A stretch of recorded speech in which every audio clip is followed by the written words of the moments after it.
Good morning future doctors. तो last class में हम लोगों ने क्या पढ़ा था? हमने पूरा एनाटॉमी कंप्लीट किया था। आप लोगों ने एनाटॉमी का लेक्चर देख लिया होगा जो आपको भेजा गया था संडे को। और आप मुझे बताओ, अब हम लोग स्टार्ट कर रहे हैं ट्रांसपोर्ट इन प्लांट्स। बड़ा ही आसान टॉपिक है, समझ में आ गया? पता नहीं स्टूडेंट्स को क्यों ये इतना टॉपिक इतना डिफिकल्ट लगता है। हम बिल्कुल बेसिक लेवल से चलेंगे। जो भी इसके पहले पढ़ा है, किसी चैप्टर में आया भी हुआ है, तो उसको हम जीरो से पढ़ेंगे, जिससे कोई लिंक आपकी टूटे ना। हर एक चीज पढ़ेंगे, समझ में आ गया? तो बिल्कुल जीरो लेवल से हम लोग पढ़ेंगे और आपको सारी की सारी चीजें जो है वो बनती जाएंगी। बिल्कुल भी आपको घबराने की जरूरत नहीं है। और मैंने आपसे क्या बोला? हर एक क्वेश्चन नोट से आएगा, समझ में आ गया? हर एक क्वेश्चन, हर एक स्टेटमेंट आपको नोट से मिलेगा, चाहे क्वेश्चन कैसा भी क्यों ना हो। तो चलो आगे बढ़े, हम लोग स्टार्ट करते हैं। तो देखो जरा, हम किसकी बात कर रहे हैं? ट्रांसपोर्ट की बात कर रहे हैं। किसकी बात कर रहे हैं? ट्रांसपोर्ट की। तो ट्रांसपोर्ट भैया दो टाइप का हो सकता है। बिल्कुल सिंपल सी हम बात कर रहे हैं। ट्रांसपोर्ट कितने टाइप का हो सकता है? दो टाइप का हो सकता है। या तो शॉर्ट डिस्टेंस ट्रांसपोर्ट होगा या लॉन्ग डिस्टेंस ट्रांसपोर्ट होगा। हम किसकी बात कर रहे हैं? या तो ट्रांसपोर्ट कैसा होगा? Short distance. या फिर आप मुझे बताओ ट्रांसपोर्ट कैसा होगा? Long distance. बताओ जरा जल्दी से, कैसा हो जाएगा? या तो वो हो जाएगा लॉन्ग डिस्टेंस ट्रांसपोर्ट, समझ में आ गया? या तो शॉर्ट डिस्टेंस ट्रांसपोर्ट हो जाएगा, लॉन्ग डिस्टेंस ट्रांसपोर्ट हो जाएगा। देखो, जो लॉन्ग डिस्टेंस ट्रांसपोर्ट होता है, इसी को हम बोलते हैं ट्रांसलोकेशन। क्या बोलते हैं आप मुझे बताइए जरा? This is called as translocation. क्या बोलेंगे जल्दी से आप मुझे बताइए जरा? This is called as translocation. Clear है? और ये ट्रांसलोकेशन किसकी मदद से होता है? By the help of vascular tissue. Vascular tissue अभी हमने पढ़ा था। वैस्कुलर टिश्यू आप मुझे बताओ क्या होते हैं? वैस्कुलर टिश्यू होता है जाइलम। और आप मुझे बताओ वैस्कुलर टिश्यू क्या होता है? फ्लोएम। क्या होता है? फ्लोएम बन जाएगा। अरे सभी को समझ में आ गया। आप शॉर्ट डिस्टेंस ट्रांसपोर्ट की हम बात कर रहे हैं। तो देखो जरा, शॉर्ट डिस्टेंस ट्रांसपोर्ट का जो होता है वो किसकी मदद से होता है? बाय द हेल्प ऑफ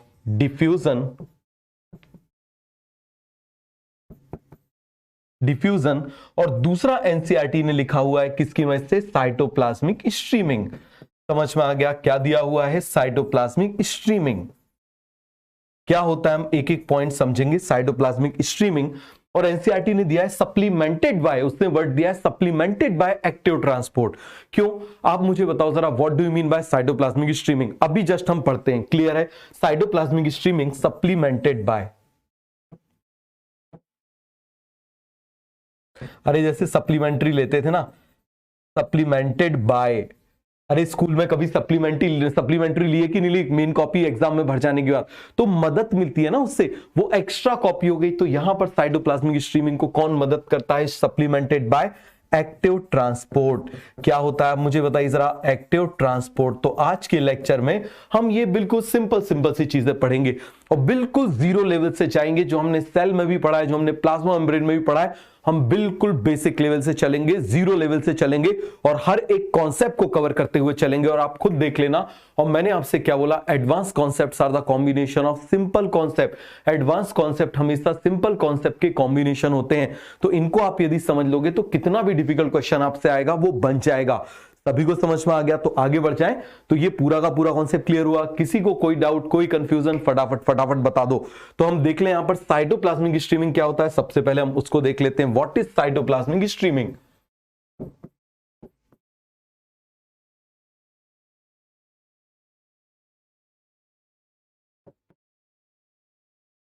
तो बताओ जरा, साइटोप्लाज्मिक स्ट्रीमिंग क्या होता है? It is the circular movement of cytoplasm. हम क्या बोलेंगे आप मुझे बताइए जरा? इसका मतलब होता है सर्कुलर मूवमेंट ऑफ साइटोप्लाज्म। क्या मतलब होता है? Circular movement of cytoplasm. Movement of cytoplasm. Clear है? कैसा मूवमेंट होगा? Circular movement of cytoplasm. पूरा कॉन्सेप्ट क्लियर हो गया? कैसा मूवमेंट होगा? Circular movement of cytoplasm. अब शॉर्ट डिस्टेंस का मतलब होता है सेल टू सेल। क्लियर हो गया? ये भी आप देख लो। शॉर्ट डिस्टेंस का मतलब क्या हो जाएगा, आप मुझे बताओ जरा। सेल टू सेल, बेसिकली इसका मतलब क्या हो जाएगा, सेल टू सेल। जैसे मान लो ये एक सेल मैंने बना दिया, इस सेल से यदि दूसरे सेल में जाना है, so this movement is called as, आप मुझे बताओ जरा, this movement is called as short distance transport. Clear हो गया। लॉन्ग डिस्टेंस ट्रांसपोर्ट का मतलब आपको मालूम है, अभी हम पढ़ेंगे जाइलम फ्लोएम में तो आपको और अच्छे से समझ में आ जाएगा। लंबी दूरी का ट्रांसपोर्ट, समझ में आ गया। छोटी सी दूरी का ट्रांसपोर्ट, लंबी दूरी का ट्रांसपोर्ट, समझ में आ गया। तो ये सभी को पूरा कॉन्सेप्ट क्लियर हुआ, आगे आ जाओ। तो साइटोप्लाज्मिक स्ट्रीमिंग का मतलब क्या हो जाएगा, सर्कुलर मूवमेंट ऑफ साइटोप्लाज्म। और ये कैसे होता है, आप याद करो, हमने पढ़ा था साइटोस्केलेटन।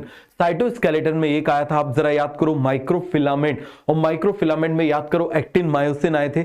ये एक्टिन मायोसिन इस तरीके से वर्क करते हैं। और आप मुझे बताना, कभी आपने यदि वो बचपन में देखा हो कि जिसमें वो दही में से मक्खन निकालने के लिए एक मटका होता है, उसमें एक डंडा होता है, उसमें से रस्सी बांध देते हैं और ऐसे खींचते हैं इस तरीके से। तो आप मुझे बताओ, खींच ऐसे रहे, लेकिन उसकी वजह से वो कैसा घूम रहा है, गोल गोल गोल गोल गोल गोल घूम रहा है, सर्कुलर मूवमेंट उसका हो रहा है। तो उसको हम क्या बोल देंगे, सर्कुलर मूवमेंट ऑफ साइटोप्लाज्म। क्या बोल देंगे उसको हम, सर्कुलर मूवमेंट ऑफ साइटोप्लाज्म। अरे बन जाएगा, कौन सा मूवमेंट हम उसको बोलेंगे, सर्कुलर मूवमेंट ऑफ साइटोप्लाज्म। वो किसकी वजह से हो रहा है, क्योंकि एक्टिन मायोसिन कॉन्ट्रैक्ट हो रहे हैं। समझ में आ गया, क्या हो रहे हैं, एक्टिन और मायोसिन कॉन्ट्रैक्ट हो रहे हैं, रिलैक्स हो रहे हैं, इस वजह से मूवमेंट हो रहा है। तो इसकी मदद से क्या हो जाएगा, जैसे लस्सी बनाते हैं ना, तो लस्सी बनाने में भी ऐसे ऐसे करते हैं ना, सर्कुलर मूवमेंट होने लगता है।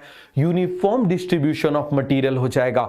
समझ में आ गया, क्या हो जाएगा, यूनिफॉर्म डिस्ट्रीब्यूशन ऑफ मटेरियल हो जाएगा। चलो मैं आपको एक बार बना के बताता हूं, जरा ध्यान से देखना। मान लो यहां पर मैं सबसे पहले प्लाज्मा मेम्ब्रेन बना दे रहा हूं। ये एक सेल की प्लाज्मा मेम्ब्रेन बना दी, ये मैंने बना दी दूसरी सेल की मैं प्लाज्मा मेम्ब्रेन बना दे रहा हूं। अरे सभी को क्लियर हुआ।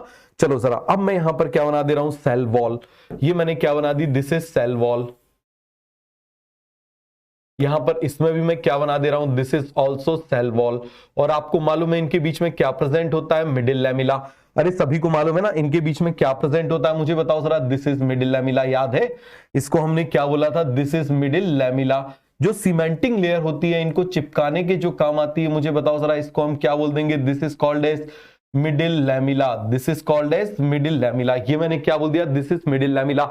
अब देखो, मुझे इस सेल को इस सेल से कनेक्ट करना है, तो सबसे पहले मैं क्या कर दूं, बीच में यहां पर इस तरीके से इनको, भाई कनेक्शन के लिए किसी ना किसी चीज की जरूरत तो पड़ेगी, पड़ेगी कि नहीं पड़ेगी। तो यहां पर मैंने इसको इस तरीके से कर दिया। अब चलो हम कनेक्ट करना शुरू करते हैं। ये सबसे पहले मैंने सेल वॉल को कनेक्ट कर दिया, ये सेल वॉल को कनेक्ट कर दिया।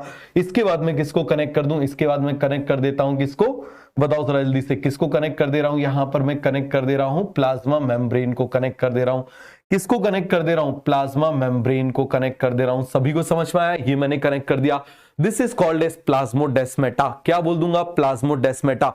अब यहां पर एक्टिन मायोसिन में मूवमेंट चल रहा है, और जब एक्टिन और मायोसिन में मूवमेंट चलेगा तो आप मुझे बताओ जरा, यहां पर कैसा मूवमेंट होगा, इस तरीके से सर्कुलर मूवमेंट होगा साइटोप्लाज्म का। समझ में आ गया। और इस साइटोप्लाज्मिक मूवमेंट की वजह से फिर से आप देखना जरा, यहां से कुछ मटेरियल जो है वो यहां पर जाएगा, फिर यहां पर आ जाएगा इस तरीके से। ऐसा क्यों हो रहा है, ये जब हम आगे सिंप्लास्ट पढ़ेंगे तो आपको और अच्छे से समझ में आ जाएगा। So this is called as cytoplasmic streaming. This is called as cytoplasmic streaming. और मुझे बताओ, साइटोप्लाज्मिक स्ट्रीमिंग में कौन होता है, बाय द हेल्प ऑफ, बताओ जरा, हम क्या बोल देंगे, bye the help of microfilaments. कौन मदद कर रहा है इसमें, माइक्रोफिलामेंट्स। और जब माइक्रोफिलामेंट्स में एक्टिव क्या चल रहा है, आप मुझे बताओ, कॉन्ट्रैक्शन रिलैक्सेशन, कॉन्ट्रैक्शन रिलैक्सेशन चल रहा है तो एनर्जी लगेगी, तो ये बेसिकली क्या हो जाता है, एक्टिव। समझ में आ गया। सप्लीमेंटेड बाय एक्टिव ट्रांसपोर्ट, तो एक्टिव ट्रांसपोर्ट इसमें मदद कर रहा है, वो एक्टिव मूवमेंट इसमें क्या कर रहा है, मदद कर रहा है। सभी को समझ में आया। भाई अपने आप तो दही गोल गोल नहीं घूम सकता ना, समझ में आ गया। तो ये क्लियर हुआ कि नहीं हुआ, बता दो जरा जल्दी से। पूरा कॉन्सेप्ट क्लियर हो गया। अब हम बात कर रहे हैं किसकी, लॉन्ग डिस्टेंस ट्रांसपोर्ट, तो हम आगे देखेंगे। अब सबसे पहले हम देख रहे हैं शॉर्ट डिस्टेंस ट्रांसपोर्ट। हम किसकी बात कर रहे हैं, आप मुझे बताओ जरा, शॉर्ट डिस्टेंस ट्रांसपोर्ट। और ये जो शॉर्ट डिस्टेंस ट्रांसपोर्ट होता है, बेसिकली हम बोल सकते हैं डिफ्यूजन, फैसिलिटेटेड डिफ्यूजन। और हम किसकी बात कर रहे हैं, आप मुझे बताना, बिल्कुल सिंपल, एक्टिव ट्रांसपोर्ट। तो हम तीन के बारे में पढ़ने वाले हैं। समझ में आ गया। तो बताओ, यहां पर हम लिख लें, यहां पर सबसे पहले हम लिख ले रहे हैं शॉर्ट डिस्टेंस ट्रांसपोर्ट।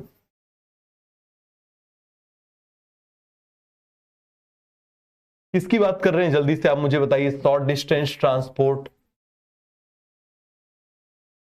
अरे किसकी बात कर रहे हैं, शॉर्ट डिस्टेंस ट्रांसपोर्ट की। तो बताओ भाई लोगों, जल्दी से मुझे एक बार बताओ जरा, ये जो शॉर्ट डिस्टेंस ट्रांसपोर्ट है, इसमें हम देख लेते हैं डिफ्यूजन क्या होता है। समझ में आ गया क्या होता है डिफ्यूजन, ये हम देख लेते हैं।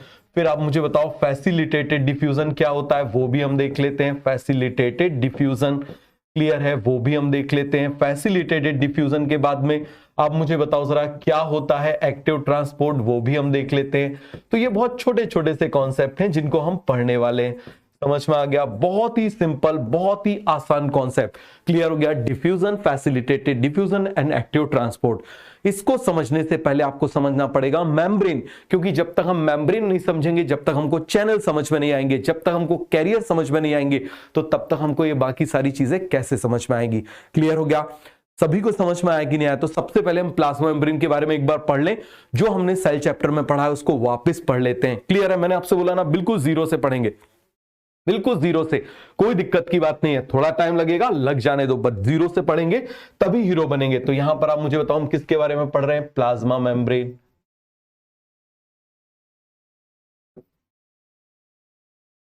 अरे किसकी बात कर रहे हैं? We are talking about plasma membrane. किसकी बात कर रहे हैं? प्लाज्मा मेम्ब्रेन की। तो आप मुझे बताओ प्लाज्मा मेम्ब्रेन किससे बनी होती है? Plasma membrane is composed of, plasma membrane is composed of, plasma membrane किससे बनी होती है? जल्दी से आप मुझे बताओ। Plasma membrane is composed of lipid and associated protein. हम किसकी बात कर रहे हैं? प्लाज्मा मेम्ब्रेन किससे बनी हुई है? लिपिड एंड एसोसिएटेड प्रोटीन, याद है ना? और शॉर्ट में पढ़ेंगे, बट हम पूरा का पूरा डायग्राम पढ़ेंगे। समझ में आ गया? किससे बनी हुई है? एसोसिएटेड प्रोटीन से। तो किससे बनी हुई है? लिपिड से एंड एसोसिएटेड प्रोटीन से। अब मुझे बताओ जरा, लिपिड भी इसमें कितने टाइप के होते हैं? लिपिड भी इसमें दो टाइप के होते हैं। एक होता है फॉस्फोलिपिड, एक आप मुझे बताओ जरा क्या होता है? फॉस्फोलिपिड। और दूसरा आप मुझे बताओ जरा क्या हो जाता है? कोलेस्ट्रॉल। अरे क्या हो जाता है? एक मैं यहां पर लिख दे रहा हूं फॉस्फोलिपिड, एक मैं क्या बोल रहा हूं जल्दी से आप मुझे बताओ, एक हो जाएगा फॉस्फोलिपिड, और आप मुझे बताओ दूसरा क्या हो जाता है? कोलेस्ट्रॉल। क्लियर हो गया भैया? बिना कोलेस्ट्रॉल के जो है ना सर्वाइवल पॉसिबल नहीं होता। तो इतनी चीजों से आप मुझे बताओ जरा क्या बना होगा? तो सबसे पहले हम लिपिड के बारे में देख ले। बताओ जरा किसकी बात कर रहे हैं? लिपिड की। और लिपिड में भी आप मुझे बताओ जरा, सबसे पहला लिपिड उसका नाम क्या है? फॉस्फोलिपिड। क्या नाम है? आप मुझे बताओ जरा। फॉस्फोलिपिड। अरे बन जाएगा। सबसे पहले हम किसकी बात कर रहे हैं? We are talking about phospholipid. तो कैसे बनता है फॉस्फोलिपिड, क्या प्रॉपर्टी होती है? हम बिल्कुल जीरो से जाएंगे। समझ में आ गया? बिल्कुल बिल्कुल जीरो से चलते हैं। तो बताओ जरा, यहां पर सबसे पहले मैं क्या बना दे रहा हूं? ये मैं बना दे रहा हूं ग्लिसरॉल। ये मैं बना दे रहा हूं ग्लिसरॉल, CH2OH। ये मैंने बना दिया CH2OH। समझ में आ गया? यहां पर CH2OH आएगा, CHOH आएगा, यहां पर आ जाएगा CHOH, यहां पर CH2OH। अरे बन जाएगा, क्या हो जाएगा? CHOH। अब आप मुझे बताओ जरा, यहां पर हम क्या बना दे रहे हैं? डबल बॉन्ड बना देते हैं इसमें, इस तरीके से बना दे रहे हैं R1, और यहां पर मैं बना दे रहा हूं एसिड। क्या बना दे रहा हूं? आप मुझे बताओ जरा। एसिड। क्लियर है? क्या बना दिए मैंने? यहां पर एसिड बना दिए।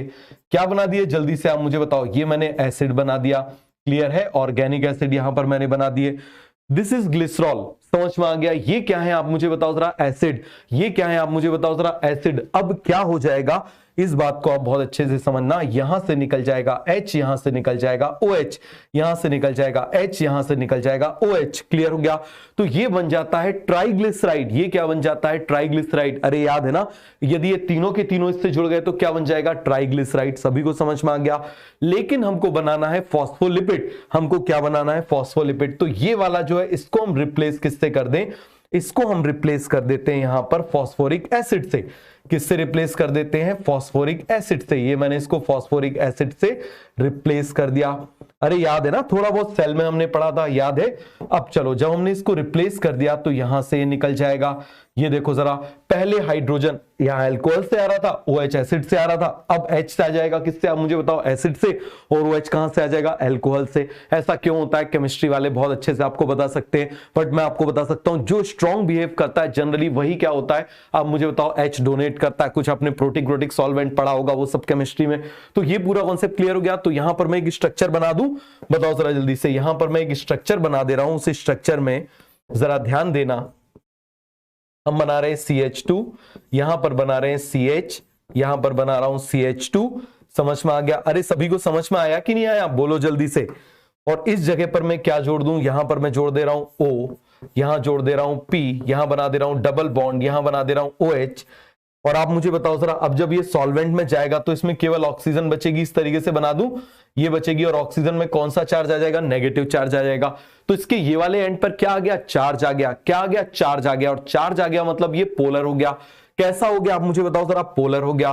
दूसरी तरफ आप यहां पर जरा ध्यान से समझना, ये मैंने बना दिया कार्बन R2, यहां पर भी मैंने क्या बना दिया? कार्बन, ये बना दिया, ये बन गया R1। इतना पूरा पार्ट कैसा है? Non polar. लेकिन इतना पार्ट कैसा है? पोलर। इतना पूरा पार्ट कैसा है? Non polar. इतना पार्ट कैसा है? Polar. This is phospholipid. This is phospholipid. हमने जो सेल में पढ़ा हुआ है, मैं आपको पूरा रिवाइज करा रहा हूं। पहले सेल में जो प्लाज्मा मेम्ब्रेन वाले पार्ट में पढ़ा है। अरे सभी को क्लियर है? आगे बढ़ जाए चलो जरा। तो यहां पर मैं इस तरीके से बना दूं, यहां पर मैं बोल दे रहा हूं, ध्यान देना, CH2O, CHO, और यहां पर बोल दे रहा हूं CH। क्लियर हो गया? अरे बोलो जल्दी से। यहां पर बना दूं ऑक्सीजन, यहां बना देता हूं फास्फोरस, ये बना दिया इसमें नेगेटिव चार्ज, ये मैंने बना दिया नेगेटिव चार्ज। और यहां पर आप मुझे बता दो मैं इसको क्या बना दूं? इस तरीके से बना दूं कार्बन, दिस इज R2, ये मैंने बना दिया यहां पर कार्बन, ये मैंने बना दिया दिस इज R1। अब देखो जरा, जो इतना पार्ट यहां पर बना हुआ है, बहुत ज्यादा अच्छे से समझना, इतना जो पार्ट यहां पर बना हुआ है, this part is non polar part. समझ में आ गया? This part is non polar part. ये पार्ट कैसा है? Non polar. और ये वाला जो पार्ट यहां पर बना हुआ है, this is the polar part. This is the polar part. तो देखो जरा जल्दी से, इसके दो एंड हो गए। देखो जरा, ये कैसा है? इसमें चार्ज प्रेजेंट है। क्या प्रेजेंट है आप मुझे बताओ? चार्ज प्रेजेंट है। इस पार्ट में क्या है? चार्ज एब्सेंट है। इसमें क्या है आप मुझे बताओ जरा? चार्जेस एब्सेंट है। तो इसकी वजह से आप मुझे बताओ जरा, ये वाला पार्ट कैसा हो जाएगा? Polar.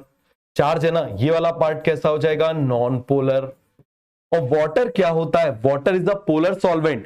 Water is the polar solvent. आपने क्लास में देखा होगा, पढ़ने वालों का एक ग्रुप बन जाता है, बदमाशी करने वालों का एक ग्रुप बन जाता है। So like energy attract like energy. हम किसकी बात कर रहे हैं? Like energy attract like energy. सभी को समझ में आया कि नहीं आया? हम किसकी बात कर रहे हैं? Like energy attracts like energy. तो मुझे जल्दी से आप बता दो, तो वाटर कैसा होता है? पोलर। हम कैसे देखें? मान लो ये वाटर बना दिया, तो आप मुझे बताओ जरा, ऑक्सीजन की इलेक्ट्रॉन नेगेटिविटी ज्यादा होती है, ये खींच लेगा, ये खींच लेगा, तो इसके ऊपर स्लाइट नेगेटिव चार्ज आ जाता है, इसके ऊपर स्लाइट पॉजिटिव चार्ज आ जाता है। तो आप मुझे बताओ जरा, यहां पर हम बात कर रहे हैं, ये पूरा का पूरा फटाफट आप मुझे बताना कैसा है? पोलर है। Water is a polar. तो यहां पर हम क्या लिख सकते हैं? Water is a polar solvent. बोलो क्या बोलेंगे? वाटर इज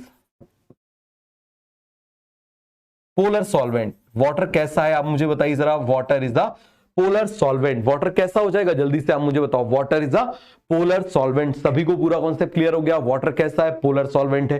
तो ये पोलर है, तो बताओ जरा, ये पानी को अपनी तरफ अट्रैक्ट करेगा, तो ये कैसा हो जाएगा? हाइड्रोफिलिक। कैसा हो जाएगा आप मुझे बताओ जरा? हाइड्रोफिलिक। फिलिक का मतलब होता है लव। क्लियर हो गया? दूसरी तरफ आप मुझे बताना, ये कैसा है? Non polar. तो ये कैसा हो जाएगा? हाइड्रोफोबिक। कैसा हो जाएगा आप मुझे बताओ जरा? This is hydrophobic. और फोबिया का मतलब डर। ये पानी से भागेगा दूर, ये पानी से भागेगा दूर, ये पानी की तरफ जाएगा, ये पानी से दूर भागेगा। तो इसके दो एंड बन गए। तो ये वाले एंड को आप मुझे बताओ जरा, मैं कुछ ऐसे बना दूं। देखो जरा, इसको सिंप्लीफाई करके हम ऐसे बना सकते हैं। इसको मैं बना दे रहा हूं ऐसे, ये देखो जरा, ये मैंने बना दिया। ये क्या बना दिया? This is phosphate. और यहां पर आप मुझे बता देना, ये मैंने क्या बना दिया? These are legs. ये जो इसके लेग्स हैं किसके बने हुए? लिपिड्स के बने हुए। तो ये वाला एंड पोलर है, ये वाला एंड नॉन पोलर है। समझ में आ गया? ये वाला एंड पोलर है, ये वाला एंड नॉन पोलर है। एक एक चीज आप अच्छे से समझते जाओ। अरे सभी को समझ में आया? तो देखो जरा, यहां पर हम दो एंड बना लेते हैं। कितने एंड बना ले रहे हैं? दो एंड बना ले रहे हैं। This is phosphate. ये हम किसकी बात कर रहे हैं? This is phosphate. ये मैंने क्या बना दिया? This is phosphate. दूसरी तरफ आप मुझे बताओ जरा, ये मैं क्या बना रहा हूं? This is lipid. इसको मैं क्या बना रहा हूं? This is lipid. बट बोलो जल्दी से, इसको हम क्या बोल रहे हैं? फॉस्फेट। इसको हम क्या बोल रहे हैं? फॉस्फेट। दूसरी तरफ आप मुझे बताओ जरा, ये क्या है? This is lipid. क्लियर है? तो अगेन आप मुझे बताओ, ये कैसा है? This is non polar part. और आपको मालूम है ये नॉन पोलर पार्ट है, और ये कौन सा पार्ट है? पोलर पार्ट है। क्लियर है? अब मैं बना रहा हूं वाटर। जरा ध्यान से समझना, मैं क्या बना रहा हूं? वाटर बना लेता हूं। चलो ये देखो, एक डब्बा बना लेता हूं वाटर का। ये मैं बना ले रहा हूं ऐसे, वाटर का एक डब्बा बना ले रहा हूं। ठीक है, ये बना लिया मैंने, क्या, वाटर का डब्बा। इसमें मैं पूरे में भर दूं वाटर, पूरे में पानी पानी कर दूं। ये मैंने इसमें क्या डाल दिया, पानी। अब मुझे बताओ जरा, जब मैंने इसमें पानी डाल दिया, मैंने क्या डाल दिया, पानी मैंने इसमें डाल दिया, तो जब हम इसको डालेंगे तो ये वाला जो इसका हेड है वो किस तरफ जाएगा, पानी की तरफ। किस तरफ जाएगा, पानी की तरफ। समझ में आ गया, किस तरफ जाएगा, पानी की तरफ। और दूसरी तरफ आप मुझे बताओ इसके लेग्स कहां जाएंगे, ऊपर, क्योंकि ये उसको धक्का मार रहे हैं, रिपेल कर रहे हैं। तो इस तरीके से बन जाएगा कि नहीं बन जाएगा, बताओ जरा जल्दी से, बन जाएगा। और इसी को यदि मैंने ऐसे शेक कर दिया, इसी को यदि मैंने ऐसे शेक कर दिया, गड़गड़ गड़गड़ गड़गड़ ऐसे यदि मैंने इसको शेक कर दिया, तो बताओ जरा जल्दी से ये कैसा बन जाएगा, फटाफट आप मुझे बताना। यदि इसी को हमने क्या कर दिया, शेक कर दिया, मान लो इसको हमने क्या कर दिया, ऐसे शेक कर दिया, प्रॉपरली हमने इसको क्या कर दिया, शेक कर दिया। समझ में आ गया, शेक कर दिया। ये पूरे में आप मुझे बताओ जरा, इस तरीके से हमने इसको शेक कर दिया। तो जब शेक कर दिया तो ये जो है ना एक जैसे अपने आप को अट्रैक्ट कर लेंगे, और ये एक जैसे अपने आप को अट्रैक्ट कर लेंगे। चलो बना देते हैं।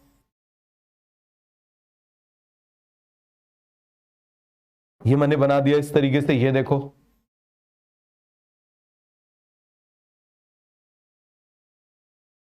ये मैंने बना दिया। अरे सभी को समझ में आया। तो यहां पर आप देखना है कि स्फेरिकल स्ट्रक्चर बन जाता है। This is called as micelle, this is called as micelle. पहले कई बार एम्स में पूछा गया है कि माइसिले फॉर्मेशन किसकी प्रॉपर्टी होती है, it is the property of phospholipid, it is the property of phospholipid. तो सभी को समझ में आ गया। तो ये मैंने क्या बना लिया, आप मुझे बताओ जरा, यहां पर मैंने इस तरीके से बना लिया। अब प्लाज्मा मेम्ब्रेन करती क्या है, इस बात को समझना।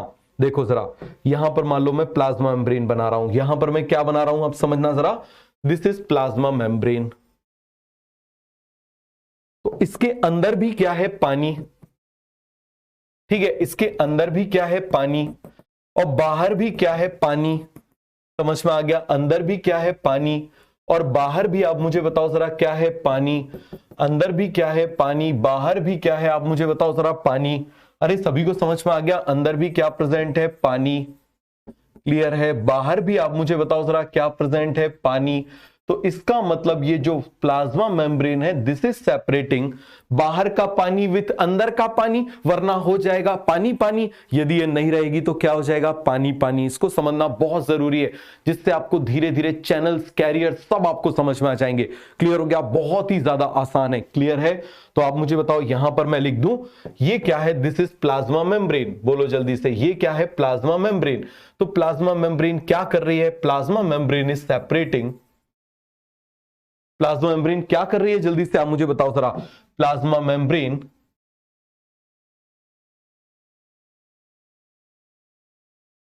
Plasma membrane is separating outer aqueous environment, बाहर का पानी, आउटर एक्वस एनवायरनमेंट। क्या सेपरेट कर रही है, आप मुझे बताओ जरा, outer aqueous environment with inner aqueous environment, with inner aqueous environment, with inner aqueous environment। अरे बन जाएगा outer aqueous environment with inner aqueous environment. बाहर के पानी को अंदर के पानी से क्या कर रही है, सेपरेट कर रही है। अब इतने से पार्ट को मैं क्या कर रहा हूं, इसको ऐसे जूम कर दे रहा हूं। क्या कर दे रहा हूं, आप मुझे बताना जरा। इतने से पार्ट को मैं क्या कर दे रहा हूं, ऐसे जूम कर दे रहा हूं। कर दूं मैं यहां पर जूम, बताओ जरा। इतने से पार्ट को मैं क्या कर दे रहा हूं, यहां पर जूम कर देता हूं। चलो इसको जूम करते हैं, जूम। समझ में आ गया, जूम, धूम नहीं, जूम। यहां पर मैं क्या कर दे रहा हूं, इतने से पार्ट को इसको कर दे रहा हूं जूम। जूम जूम कर दे, अरे जल्दी से मुझे बताओ, जूम कर दे, ऐसे जूम कर दे रहे हैं।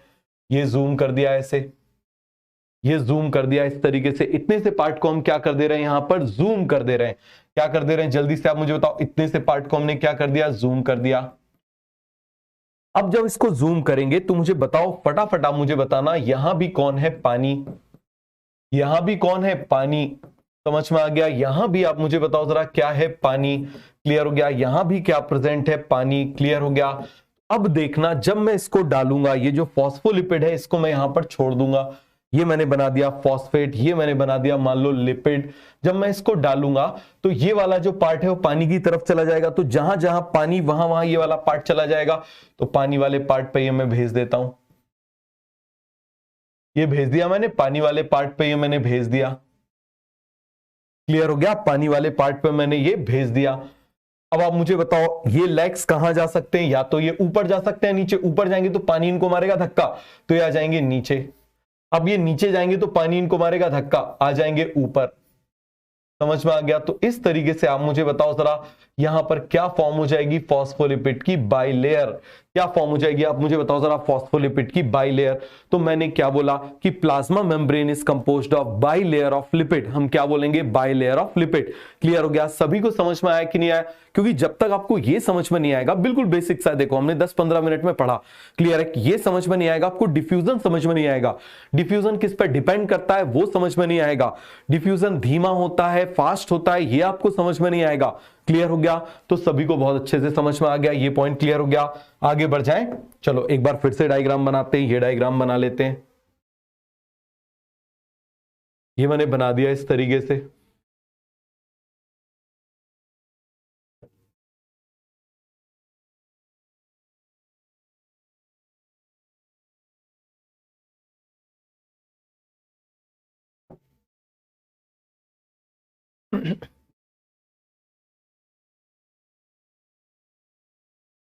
ये मैंने बना दिया यहां पर इस तरीके से। सभी को समझ में आया?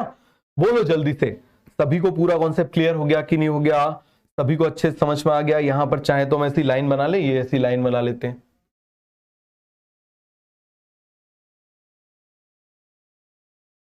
ये मैंने क्या बना दी? फॉस्फोलिपिड की बाइलेयर। क्या बना दी मैंने? फॉस्फोलिपिड की बाइलेयर। अब देखो इसमें फॉस्फेट तो बिल्कुल छोटा सा होता है, ऐसे छोटा सा होता है फॉस्फेट। समझना जरा, फॉस्फेट क्या होता है? ऐसे छोटा सा होता है। क्लियर हो गया? ये हम phosphate phosphate phosphate phosphate phosphate phosphate phosphate phosphate बना लिया। ये देखो जरा, फॉस्फेट छोटा सा फॉस्फेट होता है, बिल्कुल छोटा सा फॉस्फेट होता है, पानी की तरफ छोटा सा मैंने फॉस्फेट बना दिया। ठीक है? और पूरा का पूरा ये जो प्लाज्मा मेम्ब्रेन का मैक्सिमम जो पार्ट होता है, ये प्लाज्मा मेम्ब्रेन का जो मैक्सिमम पार्ट है, आप मुझे बताओ जरा किससे बना हुआ है? It is composed of lipid. ये किससे बना हुआ है? लिपिड से। तो आप मुझे बताओ यदि किसी को यदि इससे क्रॉस करना है तो आप मुझे बताओ जरा उसको कैसा होना चाहिए? It should be lipid soluble. कैसा होना चाहिए? It should be lipid soluble. सभी को कॉन्सेप्ट क्लियर हुआ कि नहीं हुआ? तो कौन से मॉलिक्यूल इसको क्रॉस कर पाएंगे जो कैसे होंगे? Lipid soluble. और लिपिड कैसा था? Non polar. तो मॉलिक्यूल कैसे होना चाहिए? They should be non polar. सभी को समझ में आ गया? Molecule should be non polar. देखो लिपिड नॉन पोलर है तो इसको केवल क्रॉस कौन कर सकता है? आप मुझे बताओ जरा, केवल और केवल कौन क्रॉस कर सकता है? Lipid soluble. सभी को समझ में आ गया? तो यहां पर हम चाहें तो इसको पूरे को ऐसे नीचे शिफ्ट करते हैं। ये हमने इसको ऐसे नीचे शिफ्ट किया। तो आप मुझे बताओ यहां पर सबसे पहले मैं सब्सटेंस बना ले रहा हूं। क्लियर है? ये मैं सब्सटेंस बना ले रहा हूं। ये सब्सटेंस कैसे हैं? They are lipid soluble. समझ में आ गया? Non polar and lipid soluble. तो यहां पर मैं लिख लूं सब्सटेंस कैसे हैं? They are non polar lipid soluble. कैसे हैं जल्दी से आप मुझे बताओ? They are non polar. Clear है? और कैसे आप मुझे बताओ? They are lipid soluble. कैसे हैं? Lipid soluble. अब बाहर आप देखो इनका नंबर है 4। चलो मैं और बना दे रहा हूं। बाहर इनका नंबर कितना है? आप इस तरीके से देखो, और मैं बना दे रहा हूं ऐसे। ये मैंने बना दिया। समझ में आ गया? बाहर इसका नंबर क्या है? ज्यादा, और अंदर इसका नंबर क्या है? कम। तो आप मुझे बताओ जहां इसका नंबर ज्यादा है, जहां इसका नंबर ज्यादा है तो वहां पर उस जगह पर क्या प्रेजेंट है? Higher concentration. अरे है कि नहीं? जहां पर कम है वहां पर कैसा है? Lower concentration. तो जब हायर कंसंट्रेशन से लोअर कंसंट्रेशन की तरफ जाएगा, this is called a simple diffusion. बिना किसी की मदद के जा रहा है तो इसको हम क्या बोल देंगे? This movement is called as, बताओ जरा जल्दी से, this movement is called as simple diffusion. This movement is called a simple diffusion. ये सॉलिड का हो सकता है, लिक्विड का हो सकता है, और गैसेस का भी हो सकता है, और कहीं पर भी हो सकता है। समझ में आ गया? लिविंग सिस्टम पे डिपेंड नहीं करता। क्लियर हो गया? जैसे मान लो आप एक कमरे में परफ्यूम का स्प्रे कर दो, उसकी स्मेल पूरे उसमें आ जाएगी।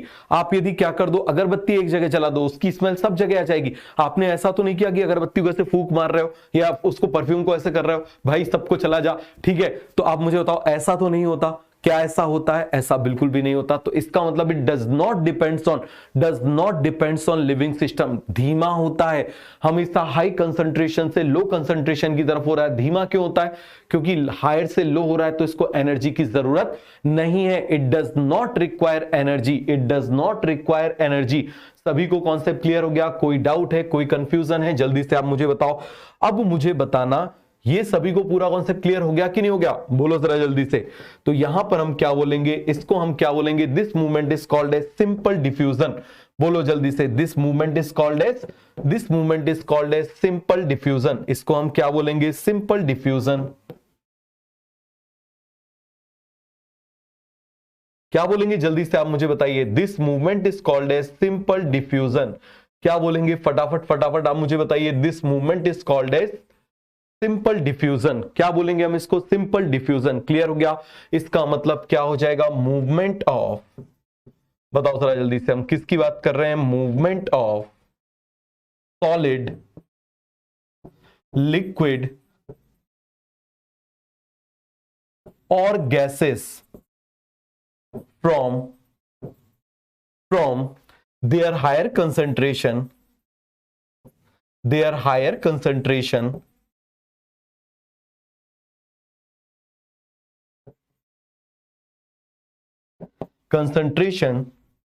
to their lower concentration। और ये मूवमेंट आप मुझे बताओ जरा कब तक होगा? बताओ जरा जल्दी से, ये मूवमेंट कब तक होगा? फटाफट फटाफट आप मुझे बताना। जब तक कि दोनों जगह बराबर ना हो जाए। तो देखो, हाई से लो, इसको हम बोल देते हैं डिफरेंस, को हम बोल देते हैं कंसंट्रेशन ग्रेडियंट। इसको हम क्या बोल देते हैं? Concentration gradient. तो ये इस ग्रेडियंट को तोड़ता है। जब तक दोनों जगह बराबर ना हो जाए तब तक मूवमेंट होगा। तो ये सभी को समझ में आ गया? मूवमेंट ऑफ सॉलिड, लिक्विड और gases from higher concentration to lower concentration is called as, बताओ जरा क्या बोलेंगे हम? Simple diffusion. तो देख लें, यहां पर हम हेडिंग डाल लेते हैं डिफ्यूजन। किसकी बात कर रहे हैं आप मुझे बताओ जरा? डिफ्यूजन की। क्लियर है? तो सबसे पहले आप समझना डिफ्यूजन कैसा होता है? धीमा होता है। समझ में आ गया? डिफ्यूजन कैसा होता है? धीमा। समझ में आ गया? धीमा का मतलब क्या होता है? आप मुझे बताओ जरा। Slow process. कैसी प्रोसेस है? आप मुझे बताओ जरा। It is a slow process. क्यों है ये स्लो प्रोसेस? आप मुझे बताओ जरा। Because it does not require energy. Because it does not, एक भी असर्शन रीजन क्वेश्चन आपके नोट से बाहर नहीं जाने वाला। It does not involve energy. अब ऐसा भी क्यों है? Because movement is from higher concentration to lower concentration. तो इसका रीजन क्या हो जाएगा? बिकॉज मूवमेंट इज फ्रॉम, बताओ जरा, मूवमेंट कहां से कहां होगा? हायर कंसंट्रेशन से लोअर कंसंट्रेशन की तरफ होगा। बताओ जरा जल्दी से, मूवमेंट कहां कहां होगा? Because movement from higher concentration to lower concentration. कहां कहां से मूवमेंट होगा? हायर कंसंट्रेशन से लोअर कंसंट्रेशन। इस वजह से एक पहले तो स्लो प्रोसेस है, क्योंकि एनर्जी इंवॉल्व नहीं हो रही। क्यों नहीं हो रही? क्योंकि हायर से लोअर तक हो रहा है। कब तक होगा? आप मुझे बताओ जरा, कब तक होगा? अंटिल ये डिफरेंस बराबर ना हो जाए। क्लियर हो गया? जब तक कि ये डिफरेंस जो है वो बराबर ना हो जाए। सभी को कॉन्सेप्ट क्लियर हुआ? कोई डाउट, कोई कंफ्यूजन? जैसे मान लो यहां पर, मान लो मैंने एक डब्बा बना दिया, ये मैंने डब्बा बना दिया, ठीक है। ये हमने क्या बना दिया? प्लाज्मा मेम्ब्रेन मान लो ऐसे बना दी, ठीक है। क्या बना दिए? प्लाज्मा मेम्ब्रेन बना दी। अब मान लो यहां पर मैंने क्या बना दिया? एक मॉलिक्यूल बना दिया, ठीक है। यहां पर मैं बना देता हूं,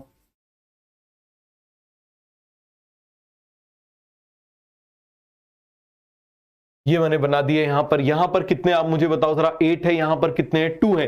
तो मूवमेंट कब तक हो जाएगा? आप मुझे बताओ। यहां पर कितने मॉलिक्यूल हैं? 8। यहां पर कितने मॉलिक्यूल हैं? 2। अब जब मूवमेंट होगा तो आप मुझे बताओ जरा, यहां पर कितने हो जाएंगे? टोटल 10 हो गए, तो यहां पर आ जाएंगे 5। यहां पर भी आप मुझे बताओ जरा कितने आ जाएंगे? 5। आ गए कि नहीं आ गए? तो आप मुझे बताओ जरा, यहां पर ये जो डिफरेंस था वो क्या हो गया? डिफरेंस जो था वो ब्रेक हो गया। तो इसका मतलब यहां पर कंसंट्रेशन ग्रेडियंट, ग्रेडियंट का मतलब डिफरेंस, यहां पर हम क्या बोलेंगे? जल्दी से हम क्या कैलकुलेट करें? Concentration gradient. अरे किसकी बात कर रहे हैं? कंसंट्रेशन ग्रेडियंट की। किसकी बात कर रहे हैं? कंसंट्रेशन ग्रेडियंट की। तो कंसंट्रेशन ग्रेडियंट, ग्रेडियंट वर्ड का मतलब होता है डिफरेंस। क्या मतलब होता है डिफरेंस। ग्रेडियंट का मतलब आप मुझे बताओ जरा क्या होता है डिफरेंस। तो बताओ जरा ये वाले केस में डिफरेंस कितना है, बताओ जरा जल्दी से। 8 - 2 कितना डिफरेंस है, बताओ जरा कितना डिफरेंस आया यहां पर 6 का, कितना डिफरेंस आया यहां पर 6 का।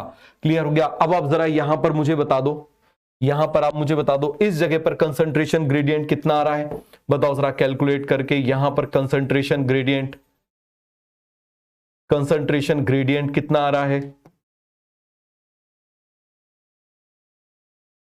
बताओ जल्दी से कितना कंसंट्रेशन ग्रेडियंट आ रहा है यहां पर। 5 - 5 इज इक्वल टू 0। तो इसका मतलब आप मुझे बताओ जरा ये क्या कर रहा है, कंसंट्रेशन ग्रेडियंट को जनरेट कर रहा है और ब्रेक कर रहा है। बताओ समझो पहले ये क्या कर रहा है, it is breaking the concentration gradient. तो बताओ जरा यहां पर ये क्या कर रहा है, सबसे ज्यादा इंपॉर्टेंट पॉइंट डिफ्यूजन। डिफ्यूजन क्या कर रहा है, बोलो जरा जल्दी से। डिफ्यूजन, कोई भी टाइप का डिफ्यूजन हो हमेशा याद रखना सबसे ज्यादा इंपॉर्टेंट पॉइंट है डिफ्यूजन ऑलवेज ब्रेक्स, ये तोड़ता है इस डिफरेंस को, ब्रेक्स कंसंट्रेशन ग्रेडियंट। किसको ब्रेक करता है आप मुझे बताओ जरा, कंसंट्रेशन ग्रेडियंट को ब्रेक करता है। किसको ब्रेक करता है, फटाफट आप मुझे बताओ जरा। कंसंट्रेशन ग्रेडियंट को ब्रेक करता है। Diffusion always break concentration gradient. जब तक कि दोनों जगह बराबर ना हो जाए तब तक ऐसा चलता रहता है, तब तक ऐसा चलता रहता है। तो सभी को यह कॉन्सेप्ट क्लियर हो गया। किसी को कोई डाउट है, कोई कंफ्यूजन है तो फटाफट फटाफट मुझे बता दो। तो आप मुझे बताओ पहला पॉइंट हमने देखा है स्लो प्रोसेस है। दूसरा आप मुझे बताओ एनर्जी इन्वॉल्व नहीं होती। क्यों नहीं होती, क्योंकि हाई कंसंट्रेशन से लो कंसंट्रेशन है। चौथा आप मुझे बताओ जरा हमने क्या देखा है, कंसंट्रेशन को क्या करता है, ग्रेडियंट को ब्रेक करता है। समझ में आ गया। तो अब इसको समराइज करके, और पहले हम पॉइंट समझ लें फिर पूरा हम समराइज कर लेंगे। बताओ सभी को ये कॉन्सेप्ट क्लियर है, कोई डाउट कोई कंफ्यूजन जल्दी से आप मुझे बता दो। देखो डिफ्यूजन सॉलिड में भी हो सकता है, लिक्विड में भी हो सकता है, गैसेस में भी हो सकता है। समझ में आ गया। लेकिन सॉलिड के केस में आप मुझे बताओ, सॉलिड के अंदर तो आसानी से चला जाता है। जैसे आप मुझे बताओ बरसात के टाइम में दरवाजे फूल जाते हैं, बर्फ पानी गिरा तुरंत दरवाजे फूल गए, लेकिन उससे वापस आने में आप देखो 4-4 5-5 महीने तक वो दरवाजे फूले रहते हैं। तो in the solid is very easy but of the solid is rarely. मतलब सॉलिड से होके आना, सॉलिड से होके जाना थोड़ा सा क्या हो जाता है, डिफिकल्ट हो जाता है। तो ये सभी को पूरा कॉन्सेप्ट क्लियर हो गया, कोई डाउट कोई कंफ्यूजन। तो आगे बढ़े, बोलो जल्दी से। अरे सभी को समझ में आ गया तो बताओ। यहां पर फिर से हम हेडिंग डाल ले रहे हैं किसकी, डिफ्यूजन की। किसकी बात कर रहे हैं, डिफ्यूजन की। तो सबसे पहला पॉइंट आप मुझे बताओ जरा, डिफ्यूजन स्लो प्रोसेस है। कैसा प्रोसेस है आप मुझे बताओ जरा, स्लो प्रोसेस है। रीजन क्या हो जाएगा आप मुझे बताओ जरा, इसका रीजन क्या हो जाएगा, एटीपी और एनर्जी इन्वॉल्व होता है क्या, नहीं होता। ऐसा क्यों होता है, क्योंकि हाई कंसंट्रेशन से मूवमेंट कैसा होता है, लो कंसंट्रेशन पर। चौथा आप मुझे बताओ जरा, कंसंट्रेशन ग्रेडियंट। क्लियर है, जल्दी से आप मुझे बताओ जरा, हम किसकी बात कर रहे हैं, कंसंट्रेशन ग्रेडियंट की। तो कंसंट्रेशन जो ग्रेडियंट होता है उसको ये क्या करता है, हमेशा ब्रेक करता है। क्या करता है, ब्रेक करता है। बन जाएगा कंसंट्रेशन ग्रेडियंट को ये क्या करता है, हमेशा ब्रेक करता है। आप मुझे बताओ जरा, यहां पर हम क्या बोल रहे हैं, इसमें मूवमेंट किसका हो सकता है, मूवमेंट ऑफ सॉलिड, लिक्विड और गैसेस, सबका हो सकता है। समझ में आ गया, सबका मूवमेंट हो सकता है। ये लिविंग उस पर डिपेंड नहीं करता, does not depend on living system. हम क्या बोलेंगे, डज नॉट डिपेंड्स ऑन, बोलो जल्दी से, डज नॉट डिपेंड्स ऑन। देखो रट नहीं सकते इतने सारे स्टेटमेंट, भैया समझना है, रट नहीं सकते। इसको रटोगे फिर 10-10 टाइप के एमसीक्यू करोगे और फिर एग्जाम तक सब डब्बा गोल हो जाएगा। फिर सोचोगे पंचवर्षीय योजनाएं चलानी है। समझ में आ गया, ऐसा नहीं एक बार में सिलेक्ट होना और एक बार में सिलेक्ट होना है तो कॉन्सेप्ट पे पकड़ बनानी पड़ेगी। रट नहीं सकते, कॉन्सेप्ट पे पकड़ बनाओ। तो यहां पर हम क्या बोलेंगे, does not depends on living system. किस पे डिपेंड नहीं करता, लिविंग सिस्टम पे डिपेंड नहीं करता, अपने आप भी ये हो सकता है। समझ में आ गया। फिर आप मुझे बताओ जरा, in the solid is easy but of the solid is rarely. इसका मतलब क्या है, सॉलिड में तो आसानी से चला जाता है बट सॉलिड से वापस आने में थोड़ी सी दिक्कत होती है, सॉलिड से दूसरी जगह पे जाने में दिक्कत होती है।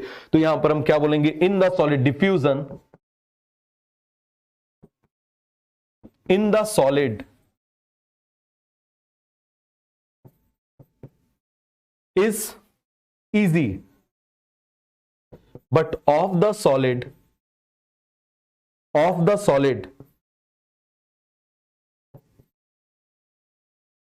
सॉलिड इज रेयरली, आप ऐसे याद करो ना, आप मुझे बताओ जरा, एक बरसात होती है, दरवाजे फूल जाते हैं, लेकिन उसके बाद उनको वापस ठीक होने में कितना ज्यादा टाइम लग जाता है, लगता है कि नहीं लगता? चलो फिर से लिख दूं, फिर से इस स्टेटमेंट को देख लो जरा ध्यान से देखो। तो यहां पर हम किसकी बात कर रहे हैं? Diffusion in the solid. किसकी बात कर रहे हैं? In the solid. चलो इन दो पॉइंट को नेक्स्ट पेज में लिख देते हैं। समझ में आ गया? इन दो पेजेस को किस में लिख देते हैं? दो पॉइंट को किस में लिख देते हैं? नेक्स्ट पेजेस में लिख देते हैं। लिख दूं? तो ये सभी को समझ में आ गया, सारे पॉइंट्स आपको क्लियर हो गए, 6 पॉइंट आपको क्लियर हो गए। डिफ्यूजन कितना आसान है। चलो 7th पॉइंट हम देखते हैं।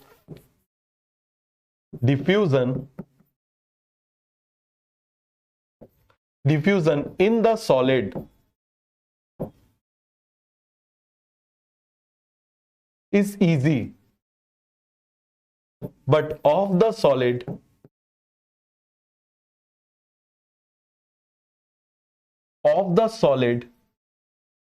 is rarely।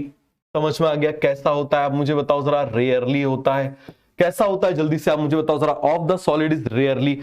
और प्लांट में आप मुझे बताओ क्या अलग से रेस्पिरेटरी सिस्टम होता है कि प्लांट को आपने देखा उसमें लंग्स प्रेजेंट है, सांस ले रहे हैं, बड़ी जम के सांस आ रही है, खर्राटे ले रहे हैं, इसीलिए बोलते हैं रात को पेड़ के पास नहीं जाना चाहिए, खर्राटे ले रहा है। ऐसा तो नहीं होता ना। तो आप मुझे बताओ जरा, डिफ्यूजन की मदद से ही इसमें क्या होता है? हर जगह गैसेस का ट्रांसपोर्ट होता है। तो आप मुझे बताओ जरा, diffusion is the only means in plants for the transport of gases. Gases केवल और केवल किससे जाती है? डिफ्यूजन से। तो यहां पर हम क्या बोलेंगे? In plants diffusion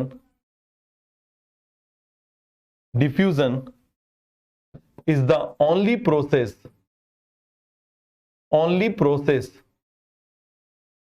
for the transport of gases,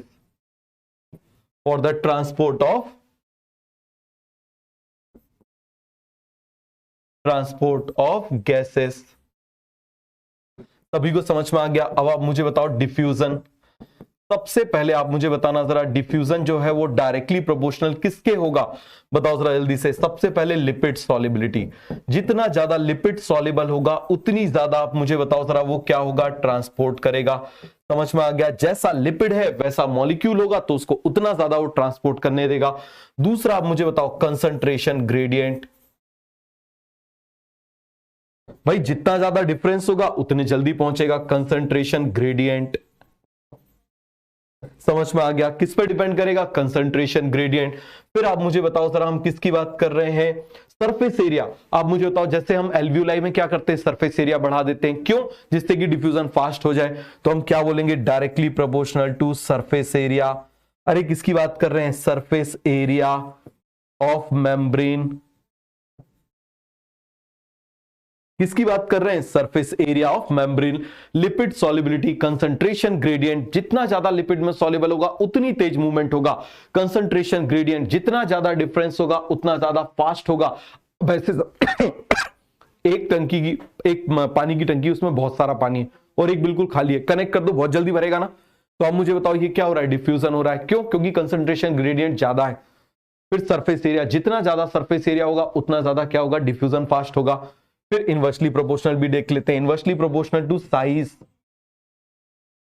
और आप मुझे बता दो जरा, inversely proportional to molecular weight. Clear है? Molecular weight. तो आप मुझे बताना, जितना बड़ा मॉलिक्यूल होगा उतना धीरे से जाएगा। क्लियर है? जितना भारी मॉलिक्यूल होगा उतना क्या होगा? धीरे से जाएगा। तो ये सभी को समझ में आया? इसमें किसी भी पॉइंट में डाउट हो तो पूछ लेना। लिपिड सॉल्युबिलिटी, क्योंकि पूरी प्लाज्मा मेम्ब्रेन लिपिड की बनी हुई है तो लिपिड सॉल्युबल होगा, तो उतना जितना ज्यादा सॉल्युबल होगा उतना आसानी से जाएगा। कंसंट्रेशन ग्रेडियंट, जितना डिफरेंस होगा उतने जल्दी जाएगा। जितना बड़ा सरफेस एरिया होगा उतने ज्यादा जाएगा। क्लियर हो गया? फिर आप मुझे बताओ जरा साइज। साइज आप मुझे बताना, जितना बड़ा साइज होगा उतने धीरे जाएगा, जितना मॉलिक्यूलर वेट ज्यादा होगा उतने धीरे जाएगा। तो ये सभी को समझ में आ गया अच्छे से? पूरा का पूरा कॉन्सेप्ट आपको क्लियर होगा? कोई डाउट है, कोई कंफ्यूजन है तो जल्दी से मुझे बता दो। अरे हो गया पूरा क्लियर? तो देखो जरा, यहां पर जो एनसीईआरटी का है एक बार जरा उसको रीड कर लेते हैं। डिफ्यूजन तक का पार्ट हम रीड करते हैं, फिर हम पढ़ेंगे फैसिलिटेटेड डिफ्यूजन। क्लियर हो गया? देखो जरा जल्दी से। ये आपको अच्छे से दिखाई दे रहा है। Have you ever wondered how water reaches the top of tall tree, और for that matters how and why substances move from one cell to another cell, short distance, long distance, whether all substances moving in a similar way, बिल्कुल नहीं, in a same direction, बिल्कुल नहीं, and whether metabolic energy is required for moving substances, plant needs to move molecule over very long distance, much more than the animal do. They also do not have a circulatory system. बेचारों के पास circulatory system भी नहीं होता। देखा उनका दिल धड़क रहा है, धक धक धक धक, होता तो कब का टूट चुका होता, हमने बहुत तोड़ा है उनका बेचारों का दिल। Water taken up by the roots has to reach all the parts of the plants up to the very tip, बहुत ऊपर तक पहुंचाना है।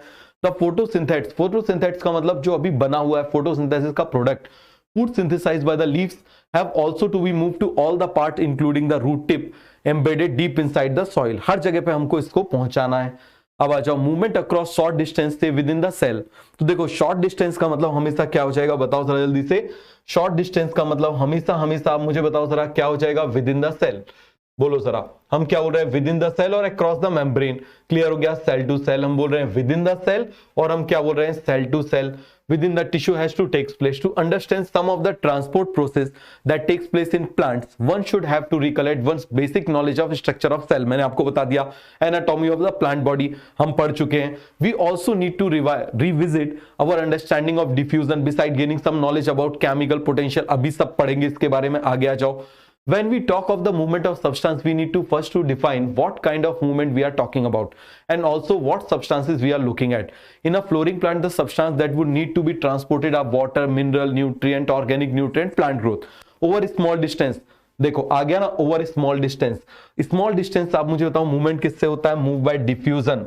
क्लियर है, साइटोप्लाज्म की स्ट्रीमिंग, और यहां पर इन्होंने क्या दे दिया, सप्लीमेंटेड बाय एक्टिव ट्रांसपोर्ट। क्या दे दिया आप मुझे बताओ जरा, सप्लीमेंटेड बाय एक्टिव ट्रांसपोर्ट। इसी को अभी हम पढ़ रहे हैं, समझ में आ गया तो सभी को अच्छे से बन जाएगा। आगे देखो, transport over longer distance proceed through the vascular system, xylem phloem, and is called as translocation. मिल गया, इसको हम क्या बोल देते हैं, ट्रांसलोकेशन। समझ में आ गया, इसको हम क्या बोल देते हैं, ट्रांसलोकेशन। देखो एक एक पॉइंट हमने पढ़ा हुआ है, देखो जरा एक एक पॉइंट हमने पढ़ लिया, ऐसा एक भी पॉइंट नहीं है जो हमने नहीं पढ़ा। समझ में आ गया, ये देखो लिखा हुआ है ट्रांसलोकेशन। बहुत सिंपल सा, बिल्कुल बेसिक लेवल पर हम चल रहे हैं। मैंने आपसे बोला ना, बिल्कुल ये मान के चल रहा हूं आपको कुछ नहीं आता। An important aspect that need to be considered is the direction of transport. In rooted plants, transport in xylem, बस इसी के बारे में भी हम पढ़ने वाले हैं। In rooted plants, transport in xylem is essentially unidirectional। तो आप मुझे बताओ xylem में ट्रांसपोर्ट कैसा होता है, unidirectional, from root to the stem, हमेशा रूट से स्टेम की तरफ। Organic and mineral nutrient however undergo multi directional transport, ये हमेशा कैसे ट्रांसपोर्ट होते हैं, मल्टी डायरेक्शनल ट्रांसपोर्ट। क्लियर हो गया, किसका, ऑर्गेनिक एंड मिनरल आइंस का, किसका ट्रांसपोर्ट आप मुझे बताना जरा, ऑर्गेनिक और मिनरल आइंस का ट्रांसपोर्ट कैसा होता है, मल्टी डायरेक्शनल, हर जगह जरूरत होती है, सब अभी हम पढ़ने वाले हैं। ठीक है, कंपाउंड सिंथेसाइज ना photosynthesis leave are exported to the other parts of the plant including storage organ. जैसे रूट में स्टोर होता है ना, आप याद करो एनएफसी एनएफटी आपने पढ़ा, नेपीफॉर्म फ्यूजिफॉर्म कॉनिकल पढ़ा था। फिर आप मुझे बताओ नोड्यूलोस फैसिकुलेटेड ट्यूबरस, आपने रूट पढ़े थे कि नहीं पढ़े थे, याद करो। तो उन सभी में स्टोर करना है, तो रूट तो नीचे होता है, तो ऊपर से नीचे भेजना है, एक डायरेक्शन हो गया। सभी को समझ में आया कि नहीं आया। अब मान लो लीफ गिर गई, फोटोसिंथेसिस कम हो रहा है, तो स्टोरेज से ऊपर भेजना है, दूसरा डायरेक्शन हो गया। फिर आप मुझे बताओ कोई टिश्यू, कोई मान लो प्लांट का पार्ट है वो टूट के नीचे गिर रहा है, सेनेसिस पार्ट, तो वहां से निकाल के यंग पार्ट में भेजना है। तो हर जगह इसका ट्रांसपोर्ट होता है, हर डायरेक्शन में इसका ट्रांसपोर्ट होता है। क्लियर हो गया। Compound synthesized in the photosynthesis leaf are exported to all other parts of the plant including storage organ. From the storage organ they are later re-exported. The mineral nutrients are taken up by the roots and transported upward into the stem, leaves and growing region। कहां पर भेज देते, when any plant parts undergo senescence, nutrient may be withdrawn from such region and move to the growing part. भाई वहां से अब उसको निकालो, जैसे कोई बूढ़ा व्यक्ति है, अब वो मरने वाला है, तो उसकी प्रॉपर्टी यंगर को चली जाती है कि नहीं चली जाती है, बताओ जरा, कि उसी के साथ में उसकी प्रॉपर्टी को आग लगा देते हैं, ऐसा तो नहीं होता। भाई बूढ़े के पास जो है उससे निकाला और यंगर को दे दिया, तो ये भी यही करेंगे, समझदारी। यहां से न्यूट्रिएंट को निकाला और यंगर को दे दिया, कितना सिंपल है, बन जाएगा। आगे आ जाओ। Hormones of plant growth regulators and other chemical signals are also transported through in a very small amount, sometimes in a strictly polarized or unidirectional manner from where they are synthesized to other part। बहुत थोड़े से strictly कैसे हो जाते हैं आप मुझे देखो, hormones of plant growth regulators and other chemical signals are also transported through in small amount, sometimes in a strictly polarize और यूनिडायरेक्शनल। ये कभी कभी पोलराइज जैसे मैं आपको जब ऑक्सिन पढ़ाऊंगा तो ऑक्सिन एक ऐसा हार्मोन है जिसका ट्रांसपोर्ट पोलर ट्रांसपोर्ट होता है। पोलर का मतलब डायरेक्शनल और नॉन पोलर का मतलब किसी भी डायरेक्शन में हो गया। तो वहां पर मैं आपको बताऊंगा कि ऑक्सिन का ट्रांसपोर्ट जो होता है पोलर होता है और उसके लिए स्पेशल प्रोटीन भी होते हैं जिनको हम पिन प्रोटीन बोलते हैं। क्या बोल देते हैं? They are called as PIN protein. समझ में आ गया? तो ये वाला स्टेटमेंट बचा के रखना जब हम प्लांट हार्मोन्स पढ़ेंगे तब। क्लियर है? बिल्कुल घबराना नहीं। ठीक है, इसके बाद आप मुझे बताओ, तो यहां पर हम बोल सकते हैं कि हार्मोन्स जो होंगे ये हम वहां पर पढ़ने वाले प्लांट ग्रोथ रेगुलेटर कैसे होते हैं? स्ट्रिक्टली पोलराइज्ड और यूनिडायरेक्शनल बन जाएगा। Where they are synthesized to other parts, sense in the flowering plants there is a complex traffic to compound but probably very orderly, हमेशा ऑर्डरली होता है, moving in different direction, each organ receiving some substances and giving out other. भाई लेना देना चलता रहता। Means of transport of diffusion. Clear है? अब इससे पहले देखो, डिफ्यूजन स्टार्ट करने से पहले मैं आपको यहां पर एक सिंपल सी चीज और बता देता हूं, जाइलम और फ्लोएम का बिल्कुल सिंपल सा ट्रांसपोर्ट बता देता हूं। क्लियर हो गया? तो शॉर्ट डिस्टेंस ट्रांसपोर्ट के पहले मैं आपको एक छोटी सी चीज क्या बता दे रहा हूं, यहां पर बहुत अच्छे से समझना। जाइलम में ट्रांसपोर्ट एंड फ्लोएम में ट्रांसपोर्ट। तो यहां पर हम बिल्कुल बेसिक देख लें। यहां पर हम देख ले रहे हैं लॉन्ग डिस्टेंस ट्रांसपोर्ट, बिल्कुल बेसिक लॉन्ग डिस्टेंस ट्रांसपोर्ट। तो मुझे बताओ जरा, लॉन्ग डिस्टेंस ट्रांसपोर्ट के लिए कौन सा वर्ड यूज किया जाता है? बताओ जरा जल्दी से, लॉन्ग डिस्टेंस ट्रांसपोर्ट के लिए कौन सा वर्ड यूज किया जाता है? बताओ भाई लोगों, कौन सा वर्ड यूज किया जाता है? ट्रांसलोकेशन।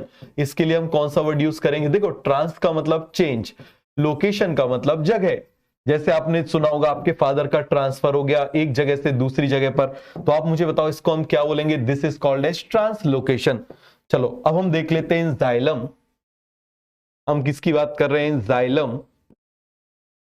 और दूसरी तरफ आप मुझे बताओ हम किसकी बात कर रहे हैं? इन फ्लोएम। ये वैसे हम वहां पर भी देख चुके हैं। समझ में आ गया? कहां पर? जब हमने पढ़ा था प्लांट एनाटॉमी पढ़ा था, इसीलिए इसको मैं स्किप कर देता हूं, बट एनसीईआरटी में बता देता हूं, वरना पर कमेंट करोगे सर ये तो बताया नहीं। मैं बोलूंगा एनाटॉमी में बता चुका हूं, फिर भी बता देता हूं। तो यहां पर आप मुझे बताना बेटा, जाइलम में ट्रांसपोर्ट कैसा होता है? यूनिडायरेक्शनल। कैसा होता है मुझे बताओ जरा? यूनिडायरेक्शनल। समझ में आ गया कैसा ट्रांसपोर्ट होता है? मुझे बताओ जरा, यूनिडायरेक्शनल। दूसरी तरफ आप मुझे बताओ, फ्लोएम में जो ट्रांसपोर्ट होता है वो कैसा होता है? It is multi directional. कैसा हो जाएगा आप मुझे बताओ जरा? It is multi directional. कैसा हो जाएगा? It is multi directional. देखो चलो हम बना के बता देते हैं। यहां पर मैं प्लांट बना रहा हूं। क्लियर है? ये मैंने क्या बना दी? रूट्स बना दी। तो अब बताना जरा, यहां पर मैंने क्या बना दिया? इसमें मैं बना दे रहा हूं जाइलम। क्या बना दे रहा हूं आप मुझे बताओ जरा? जाइलम। यहां पर बना दूं जाइलम? चलो बना देता हूं जाइलम। ये जाइलम है इस तरीके से। समझ में आ गया? क्या बना दिया मैंने? जाइलम बना दिया इस तरीके से। ये मैंने क्या बना दिया? This is xylem. समझ में आ गया? क्या बना दिया जल्दी से आप मुझे बताओ? ये मैंने बना दिया जाइलम। अरे सभी को समझ में आया कि नहीं आया? तो यहां पर मैंने क्या बना दिया? This is water. ये क्या है? Water and minerals. तो ये कैसे हो जाएंगे आप मुझे बताओ जरा? ये वाटर और मिनरल्स जो हैं वो यहां से ही ऐसे जाएंगे हमेशा। तो इसका डायरेक्शन कैसा होगा? Always unidirectional, always unidirectional. अब आ जाओ मल्टी डायरेक्शनल में। जैसे मान लो यहां पर मैं प्लांट बना रहा हूं, ठीक है। अब यहां पर मैं क्या बना दे रहा हूं? Storage root. यहां पर मैं क्या बना दे रहा हूं? This is storage root. तो सबसे पहले आप मुझे बताना, यहां पर हो रहा है फोटोसिंथेसिस। इस जगह पर क्या हो रहा है बताओ जरा जल्दी से? यहां पर हो रहा है फोटोसिंथेसिस। फोटोसिंथेसिस हमेशा कहां पर होता है? लीफ में होता है। अरे होता है कि नहीं होता? लीफ में होता है। तो बताओ जरा, यहां पर इस जगह पर क्या आ जाएगा? शुगर। अब मुझे बताना जरा, ये जो शुगर है इसका ट्रांसपोर्ट हर जगह पर होगा। चाहे आप मुझे बता दो जरा, यहां पर आप मुझे बताना, मान लो मैंने क्या बना दिया है? फ्लावर बना दिया। क्या बना दिया आप मुझे बताओ? ये हमने क्या बना दिया? ये फ्लावर बना दिया। क्या बना दिया? फटाफट आप मुझे बताइए। फ्लावर बना दिया। तो अब ट्रांसपोर्ट को जरा आप ध्यान से देखना, ये ट्रांसपोर्ट यहां भी होगा इसमें। समझ में आ गया? ये ट्रांसपोर्ट यहां भी होगा इसमें। होगा कि नहीं होगा? बताओ जरा जल्दी से। ये ट्रांसपोर्ट यहां भी होगा। तो दो डायरेक्शन तो ये हो गई। इसके बाद आप मुझे बताओ जरा, अब जब मान लो लीफ गिर गई, अब मान लो ये जो लीफ है वो क्या हो गई? गिर गई।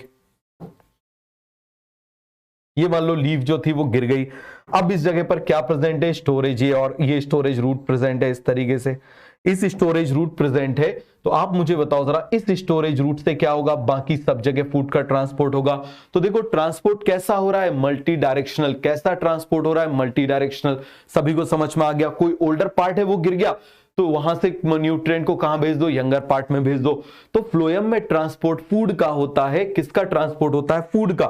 तो बताओ जरा ये किसका ट्रांसपोर्ट हो रहा है, फटाफट आप मुझे बताना जरा। दिस इज फूड, क्लियर है। किसका ट्रांसपोर्ट हो रहा है, this is transport of food. किसका ट्रांसपोर्ट हो रहा है, it is the transport of food. तो सभी को अच्छे से कॉन्सेप्ट क्लियर हो गया। तो इसको हम लॉन्ग डिस्टेंस ट्रांसपोर्ट बोल देते हैं, जिसको हम ट्रांसलोकेशन बोल देते हैं। क्लियर हुआ, आगे बढ़ जाएं। तो सभी को ये कॉन्सेप्ट समझ में आ गया, बोलो जल्दी से, बोलो भाई लोगों, पूरा क्लियर हो गया। आगे आ जाओ, अब आ जाओ। मूवमेंट बाय डिफ्यूजन, बहुत अच्छे से समझना। Movement by diffusion is passive. अब मुझे बताओ पैसिव का मतलब क्या हो जाएगा, एटीपी यूज नहीं हो रहा। क्यों नहीं हो रहा, क्योंकि हायर से लोअर की तरफ जा रहा है तो एनर्जी की जरूरत ही नहीं है। आप मुझे बताओ आपको ऊपर सीढ़ी से नीचे ढुड़का दिया जाए, क्या एनर्जी की जरूरत है, हम तो और ज्यादा ऐसे ऐसे करके और ढुड़क ढुड़क के गए, जरूरत ही नहीं, वो तो अपने आप पहुंच जाओगे। आप मुझे बताओ, and may be from one part of the cell to other or from cell to cell. Clear हो गया, ओवर शॉर्ट डिस्टेंसेस। हमेशा याद रखना हम क्या देख रहे हैं, शॉर्ट डिस्टेंसेस। से from the intercellular space of the leaf to the outside. और इसका एग्जांपल क्या दिया हुआ है, intercellular space to the of the intercellular space of the leaf to outside. ये हम पढ़ेंगे ट्रांसपिरेशन, जब मैं आपको बताऊंगा तब मैं बताऊंगा कि किस तरीके से वहां पर उतने छोटे से क्या होता है, डिफ्यूजन होता है, बन जाएगा। नो एनर्जी एक्सपेंडिचर, बताओ सीधे मिल गया ना। तो यहां पर ये पैसिव है, इसका रीजन क्या हो जाएगा, no energy expenditure takes place in diffusion. Molecule moves in a random fashion. Random fashion का मतलब है किसी भी डायरेक्शन में जाएंगे। आप ऐसे समझो, मान लो यहां पर मैंने अगरबत्ती जला दी, तो वो यहां भी जाएगा, यहां भी जाएगा, यहां भी जाएगा, यहां भी जाएगा, यहां भी जाएगा, चारों तरफ जाएगा। जहां जहां उसकी कंसंट्रेशन कम है वहां वहां जाएगा। तो इसका मतलब रैंडम फैशन का मतलब क्या होता है, इट इज डायरेक्शनलेस। बताओ जरा कैसा हो जाएगा, इट इज डायरेक्शनलेस। बताओ जरा जल्दी से कैसा हो जाएगा, डायरेक्शन लेस। समझ में आ गया, directionless. The net result being substance moving from region of higher concentration to the region of lower concentration. अरे बन जाएगा, सभी को समझ में आ गया, आगे बढ़ जाएं। Diffusion is a slow process and it is not dependent on the living system. मैंने आपको बता दिया ये कैसा प्रोसेस है भैया, धीमा प्रोसेस है और लिविंग सिस्टम पे डिपेंड नहीं करता। बहुत इंपॉर्टेंट पॉइंट है, हर एक पॉइंट हमने पढ़ लिया। Diffusion is obvious in gases liquid, but diffusion in solid is more likely rather than of solid. मतलब सॉलिड से होके जाना डिफिकल्ट है, सॉलिड के अंदर जाना आसान है। Diffusion is very important to plant since it is the only means for gaseous exchange movement within the plant body. Diffusion rates are affected by, देखो gradient of concentration, पॉइंट मिल गया। The permeability of the membrane, जो उसको separate कर रही है उसकी permeability, इस पे भी डिपेंड करेगा। टेम्परेचर एंड प्रेशर, और किस पे डिपेंड करेगा, टेम्परेचर एंड प्रेशर पे भी डिपेंड करेगा। जैसे कैसे, यदि हम टेम्परेचर को बढ़ा देंगे तो मूवमेंट का, रैंडम मॉलिक्यूल का जो मूवमेंट है उनका रैंडम मूवमेंट क्या हो जाएगा, बढ़ जाएगा। आपने पढ़ा होगा RMS speed root mean square velocity. तो यदि हम टेम्परेचर बढ़ाते हैं, जैसे आपने एक चीज सुना होगा कि मान लो हम पंखा चालू करते हैं तो उससे कमरे का टेम्परेचर बढ़ेगा, या आप मुझे बताओ कमरे का टेम्परेचर कम हो जाएगा। बताना जरा जल्दी से। हम पंखा चालू करते हैं तो उससे कमरे का टेम्परेचर बढ़ता है। समझ में आ गया, क्या होता है, बढ़ता है। फिर हमको ठंडक क्यों लगती है, क्योंकि आरएमएस स्पीड बढ़ जाती है। तो जो यहां पर मॉलिक्यूल हैं वो हीट को एब्जॉर्ब करके जल्दी जल्दी बाहर जाते हैं, तो हमको कूलिंग इफेक्ट समझ में आता है। बट एक्चुअली में फैन ऑन करने से कमरे का टेम्परेचर बढ़ जाता है, क्योंकि कॉलिजन बढ़ जाता है, रैंडम मूवमेंट बढ़ जाता है, टेम्परेचर थोड़ा सा बढ़ जाता है। समझ में आ गया, पूरा क्लियर हुआ कि नहीं हुआ, बता दो जरा जल्दी से। सभी को समझ में आ गया, अरे सभी को समझ में आ गया। टेम्परेचर प्रेशर, हम प्रेशर बढ़ा देंगे तो और जम के मूवमेंट हो जाएगा। तो ये सभी को क्लियर हो गया, कोई डाउट कोई कंफ्यूजन, बता दो जरा जल्दी से। तो यहां पर हम ये पॉइंट लिख लें, ये सभी को समझ में आ गया, बताओ जरा जल्दी से। सभी को अच्छे से ये पॉइंट समझ में आ गया। तो ये सारे पॉइंट्स हैं, ये आप मेडिकल कॉलेज में आके पढ़ोगे, इसको हम बोलते हैं फिक्स लॉ। समझ में आ गया, फिक्स लॉ। आप जब उसमें पढ़ोगे रेस्पिरेटरी फिजियोलॉजी के बारे में, तब इसके बारे में पूरा आएगा। कंसंट्रेशन, ग्रेडियंट एंड परमेबिलिटी, फिर टेम्परेचर एंड प्रेशर। समझ में आ गया, तो पूरा कॉन्सेप्ट क्लियर हुआ कि नहीं हुआ। तो आगे यहां पर लिख ले, चलो एक पॉइंट और लिख लेते हैं, पूरे एक पेज में लिख लेते हैं। बोलो जरा जल्दी से, diffusion is directly proportional to, सबसे पहले हमने क्या बोला, कंसंट्रेशन ग्रेडियंट क्या बोला बताओ जरा जल्दी से, कंसंट्रेशन ग्रेडियंट। क्लियर हुआ। दूसरा आप मुझे बताओ डायरेक्टली प्रोपोर्शनल किससे है, परमिएबिलिटी। किसकी बात कर रहे हैं, परमेबिलिटी ऑफ मेम्ब्रेन।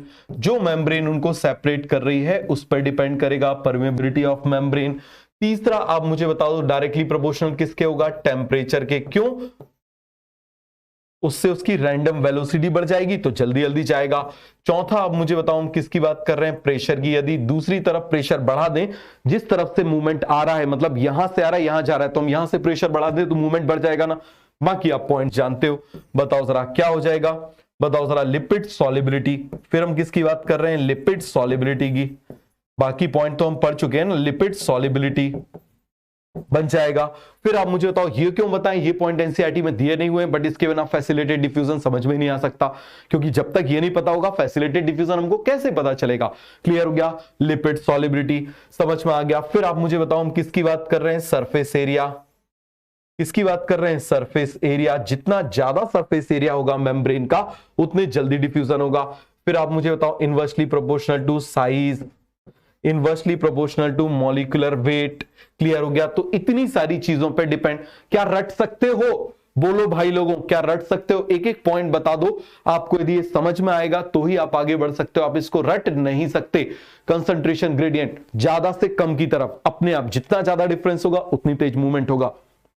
परमिबिलिटी, एक मेम्ब्रेन इम्परमिएबल है भैया, इम्परमिएबल है, कैसे चले जाओगे, नहीं जा सकते, परमिबिलिटी पर डिपेंड करेगा। तीसरा टेम्परेचर, क्या यहां से हवा अंदर जाती है, नहीं जाती, बट एल्वियोलाई से जाती है ना, क्योंकि वो परमिएबल है। भाई यहां भी यहां पर ही स्क्वामस एपिथेलियम है, वहां पर भी स्क्वामस एपिथेलियम है, बट यहां पर सिंपल स्क्वामस है, यहां स्ट्रेटिफाइड स्क्वामस है, यहां लेयर्स में, तो इसीलिए यहां से अंदर गैस नहीं जाती, बट वहां से गैस अंदर चली जाती है। तो ये क्या हो जाएगा, परमिबिलिटी। फिर टेम्परेचर बढ़ा दो, मॉलिक्यूल की स्पीड बढ़ जाएगी, जिसकी वजह से ऐसा हो जाएगा। प्रेशर बढ़ा दो, उसकी वजह से फोर्स लगा दिया तो धक्का बढ़ गया। लिपिड सॉल्युबिलिटी ये आपको मालूम है, सरफेस एरिया ये आपको मालूम है। साइज जितना बड़ा होगा उतना क्या होगा, आप मुझे बताओ जरा, डिफिकल्ट होगा। फिर मॉलिक्यूलर वेट, क्लियर हो गया। मॉलिक्यूलर वेट बोले हैं, डेंसिटी एक ही बात है। तो सभी को ये पॉइंट समझ में आ गया, कोई डाउट है, कोई कंफ्यूजन है तो बता दो जरा जल्दी से। अब फैसिलिटेटेड डिफ्यूजन, अब हम किसकी बात कर रहे हैं, we are talking about facilitated diffusion. तो चलो यहां से हम फैसिलिटेटेड डिफ्यूजन करेंगे। आपको नोट्स में ये एनसीईआरटी वाले पॉइंट्स आपको नहीं करने, समझ में आ गया, जो लिखवाया है वही पॉइंट्स आपको नोट्स में लिखने हैं। समझ में आ गया, केवल और केवल वही पॉइंट्स आपको नोट्स में लिखने हैं। एनसीईआरटी साथ में मैं इसीलिए कराते जा रहा हूं, वैसे तो मेरा फंडा रहता है हमेशा एनसीईआरटी बाद में करो, लेकिन मैं अभी एनसीईआरटी क्यों साथ में कराते जा रहा हूं, क्योंकि बाद में तो मैं कराऊंगा ही, और अभी यदि नहीं कराऊंगा तो चिल्लाओगे सर आपने एनसीईआरटी कराई नहीं। क्लियर है, तो इसीलिए मैं साथ में कराते जा रहा हूं, और इससे स्टेटमेंट में आपको थोड़ा बेनिफिट मिलेगा। जब लास्ट में कराऊंगा उस समय सबसे ज्यादा बेनिफिट मिलेगा, याद रखना। तो सभी को क्लियर हो गया, कोई डाउट आया, कोई कंफ्यूजन आया तो पूछ लो। अरे पूरा क्लियर हो गया। चलो अब ये वाला डायग्राम हम बना के नीचे लाते हैं। ये देखो जरा, ये वाला जो डायग्राम है ना, ये वाला डायग्राम हम बना के नीचे लाते हैं, या फिर से बना ले, चलो ये वाला डायग्राम हम फिर से बना लेते हैं।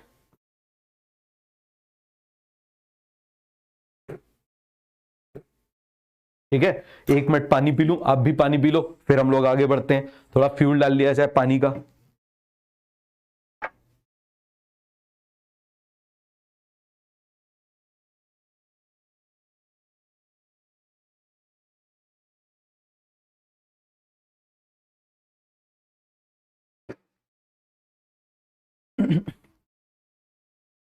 अब आ जाओ, हम क्या बोल रहे हैं, फैसिलिटेटेड डिफ्यूजन। मतलब अगेन क्या है ये, डिफ्यूजन, बट फैसिलिटी के थ्रू, फैसिलिटेटेड डिफ्यूजन।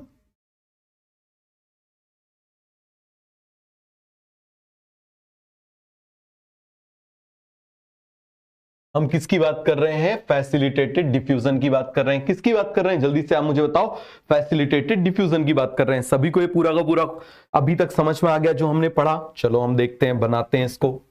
ये मैंने मेम्ब्रेन बना दी, ये मैंने क्या बना दी, जल्दी से आप मुझे बताओ, मेम्ब्रेन बना दी। ध्यान से समझना। अब इसको मेम्ब्रेन को, इतने वाले पार्ट को हम क्या कर दे रहे हैं, एक्सपेंड कर दे रहे हैं। इतने पार्ट को क्या कर दे रहे हैं, एक्सपेंड कर देते हैं।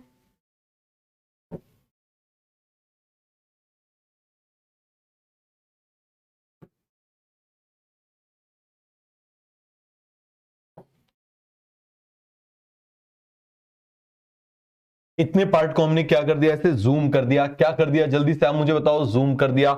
फिर से मैं क्या बना दूं, फॉस्फेट।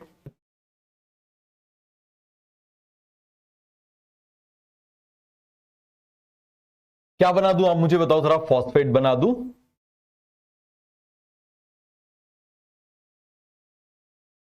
क्या बना दूं, फॉस्फेट बना दे रहा हूं। और आप मुझे बताओ यहां पर क्या बना दूं, लिपिड बना देता हूं। ये मैं लिपिड बना दे रहा हूं।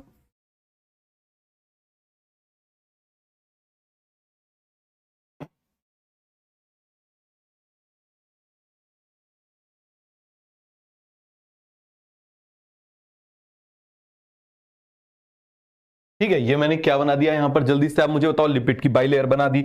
अब वो बताना, जो हम पहले पढ़ चुके हैं, ये मॉलिक्यूल था यहां पर, ये कैसा मॉलिक्यूल था, लिपिड सॉल्युबल। कैसा था, लिपिड सॉल्युबल। और यहां पर ये अपने आप आ जा रहा है ना। बताओ जरा, लिपिड सॉल्युबल जो कंपाउंड था वो बिना किसी की मदद से आ रहा था। So this movement is called as, this movement is called as, बताओ जरा इस मूवमेंट को हम क्या बोलेंगे, this is called as simple diffusion. बताओ जरा इसको हम क्या बोलेंगे, सिंपल डिफ्यूजन। अरे सभी को क्लियर है, this is called as simple diffusion. अरे सभी को समझ में आया कि नहीं आया, बताओ जरा जल्दी से, this is called as simple diffusion. दूसरी तरफ आप मुझे बताना, दूसरी तरफ आप यहां पर मुझे बताना कि मान लो ऐसे मॉलिक्यूल आ गए, मान लो बिग मॉलिक्यूल आ गए, पोलर मॉलिक्यूल आ गए। बना दूं यहां पर मैं पोलर मॉलिक्यूल बना दूं, चलो पोलर मॉलिक्यूल बना देता हूं। मान लो इस कलर से बना दे रहा हूं। ये मान लो मैंने एक ऐसा बिग मॉलिक्यूल बना दिया, बिग भी है, पोलर भी है। ये देखो जरा, इस तरीके से मैंने बना दिया, इसमें चार्जेस बना दिए, तो ये पोलर मॉलिक्यूल है। क्लियर हो गया, भले इसकी कंसंट्रेशन बाहर ज्यादा है। समझ में आ गया, भले इसकी कंसंट्रेशन क्या है, ज्यादा है। समझ में आ गया, भले इसकी आप मुझे बताओ जरा, कंसंट्रेशन बाहर क्या है, ज्यादा है, और अंदर इसकी कंसंट्रेशन क्या है, कम है। या फिर अंदर ज्यादा है, बाहर कम है, हम कुछ भी बोल सकते हैं। क्लियर हो गया, ये मान लो मैंने बना दिया, ये क्या है आप मुझे बताओ जरा, बाहर ज्यादा है, अंदर कम है, लेकिन ये पोलर मॉलिक्यूल है। लेकिन ये क्या है, पोलर मॉलिक्यूल है। तो ये पोलर मॉलिक्यूल जब ये अंदर आना चाहेगा, तो आप मुझे बताओ जरा, क्या ये अंदर आ पाएगा? बिल्कुल नहीं आ पाएगा। इसको ये जो लिपिड है ये ऐसे भगा देगी। क्या कर देगी, भगा देगी। तो अब जब ये भगा देगी तो हम क्या करें भाई, इसको भी मूव कराना है। इस बेचारे ने हमारा क्या बिगाड़ा है, तो इसको हम प्रोवाइड कर देते हैं फैसिलिटी। क्या प्रोवाइड कर देते हैं आप मुझे बताओ जरा, फैसिलिटी प्रोवाइड कर देते हैं। क्या प्रोवाइड कर दे रहे हैं, फैसिलिटी प्रोवाइड कर देते हैं। और वो फैसिलिटी से जब डिफ्यूजन होगा, so that diffusion is called as facilitated diffusion. अरे बताओ, बन जाएगा। तो यहां पर आप मुझे बताओ, अभी ये मूवमेंट यहां पर पॉसिबल नहीं हो पा रहा। समझ में आ गया, अभी यहां पर ये मूवमेंट पॉसिबल नहीं हो पा रहा। अब यदि मान लो मैं ऐसा कर दूं, बताओ जरा, ये जो मूवमेंट है यहां पर ऐसा, ये देखो इसको रिपेल कर दिया। क्या कर दिया, इसको रिपेल कर दिया। लेकिन यदि इस जगह पर मैं कोई एसोसिएटेड प्रोटीन लगा दूं, बताओ जरा जल्दी से, क्या लगा दूं इस जगह पर, कोई एसोसिएटेड प्रोटीन लगा दूं।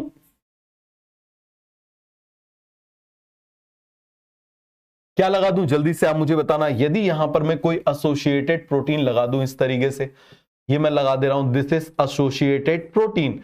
समझ में आ गया, ये एसोसिएटेड प्रोटीन मैंने लगा दिया। तो अब इस एसोसिएटेड प्रोटीन की मदद से आप मुझे बताना जरा, ये जो मूवमेंट है वो मूवमेंट यहां पर हो जाएगा। तो यहां पर डिफ्यूजन, अभी भी आप मुझे बताओ मूवमेंट कैसा हो रहा है, हाई कंसंट्रेशन से लो कंसंट्रेशन। अभी भी बाकी वही सारी चीजें होंगी, अभी भी बाकी वही सारी चीजें होंगी। स्लो होगा, उसके बाद आप मुझे बताओ जरा, एटीपी यूज नहीं होगा। इसके बाद हमेशा हायर से लोअर की तरफ होगा। लेकिन यहां पर आप मुझे बता देना, यहां पर स्पेशल मेम्ब्रेन प्रोटीन आ गए। So this diffusion is called as facilitated diffusion. This diffusion is called as facilitated diffusion. तो आप मुझे बताओ, diffusion of molecule by the help of associated protein is called as facilitated diffusion. तो हम क्या लिखेंगे बताओ इसकी डेफिनेशन, बताओ जल्दी से। डिफ्यूजन ऑफ मॉलिक्यूल क्या बोलेंगे, बताओ जरा जल्दी से। Diffusion, diffusion of molecules, diffusion of molecules, diffusion of, diffusion लिख दिया तो हायर कंसंट्रेशन टू लोअर लिखने की जरूरत नहीं। Diffusion of molecule by the help of, bye the help of, bye the help of, जल्दी से आप मुझे बताओ किसकी बात कर रहे हैं, एसोसिएटेड प्रोटीन। किसकी बात कर रहे हैं, एसोसिएटेड प्रोटीन। क्लियर है, कौन से प्रोटीन, जल्दी से आप मुझे बताओ, एसोसिएटेड प्रोटीन। क्लियर है। और ये एसोसिएटेड प्रोटीन यहां पर दो टाइप के होते हैं। क्लियर हो गया। किस चीज के लिए? डिफ्यूजन के लिए। एक होते हैं चैनल्स और एक होते हैं कैरियर्स। समझ में आ गया। एक होते हैं चैनल्स और एक होते हैं कैरियर्स, दोनों में डिफरेंस समझना। समझ में आ गया। तो आप मुझे बताओ यहां पर ये जो एसोसिएटेड प्रोटीन है ये कितने टाइप के हो जाएंगे? एसोसिएटेड प्रोटीन फॉर डिफ्यूजन, तो यहां पर हम क्या लिखेंगे? Associated protein, proteins which involve in diffusion,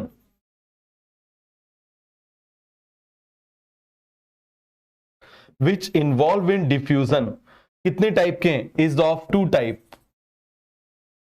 is of two types. कितने टाइप के हो जाएंगे? दो टाइप के हो जाएंगे। सबसे पहला आप मुझे बताओ तो जरा क्या हो जाएगा? एक हो जाएगा चैनल,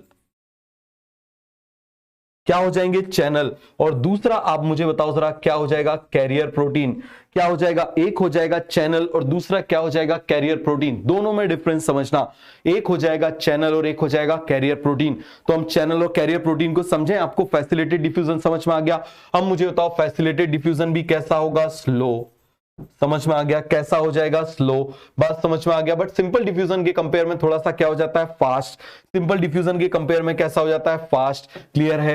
आप दूसरा आप मुझे बताओ क्या इसमें भी मूवमेंट कैसा होगा? हायर कंसंट्रेशन से लोअर कंसंट्रेशन।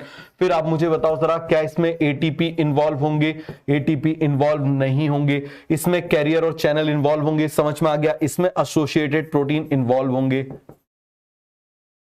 एसोसिएटेड प्रोटीन आप मुझे बताओ जरा क्या होंगे? इसमें इन्वॉल्व होंगे। बन जाएगा कि नहीं बन जाएगा? बताओ जरा जल्दी से। सभी को अच्छे से समझ में आ गया? कोई डाउट, कोई कंफ्यूजन? जल्दी से बता दो। तो आगे बढ़े, आगे बढ़े तो हम चैनल और कैरियर में डिफरेंस देख लें।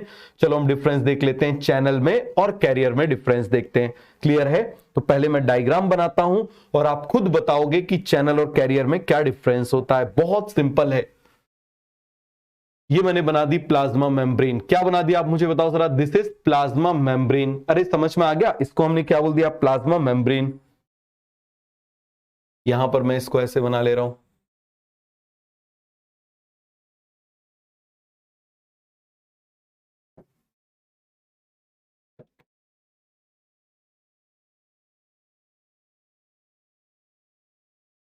क्लियर है। इस तरीके से मैंने बना दिया।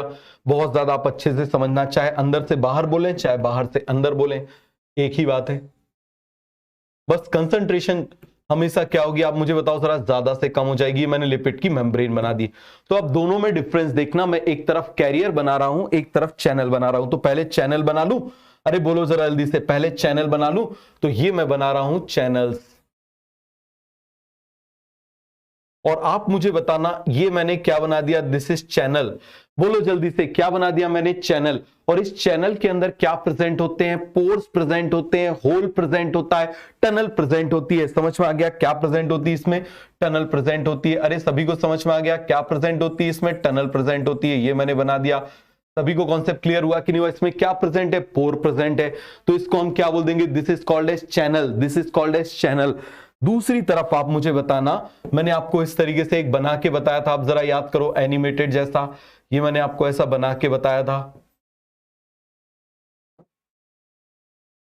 These are called as carriers. These are called as carriers. समझ में आ गया? ये क्या हो जाएंगे? These are carrier। क्या इसमें कोई पोर है? इसमें कोई भी पोर प्रेजेंट नहीं है। इसमें कोई भी होल, चैनल, टनल कुछ भी इसमें प्रेजेंट नहीं है। तो चलो ये एग्जैक्टली जैसे होते हैं मैं आपको वैसा बना के बता देता हूं। जरा ध्यान से समझना।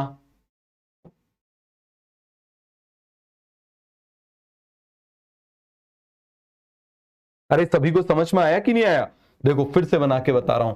तो यहां पर आप मुझे बताना, सबसे पहले मैं क्या बना दे रहा हूं? ये मैंने बना दिया दिस इज चैनल प्रोटीन। ये कौन सा प्रोटीन है? This is channel protein.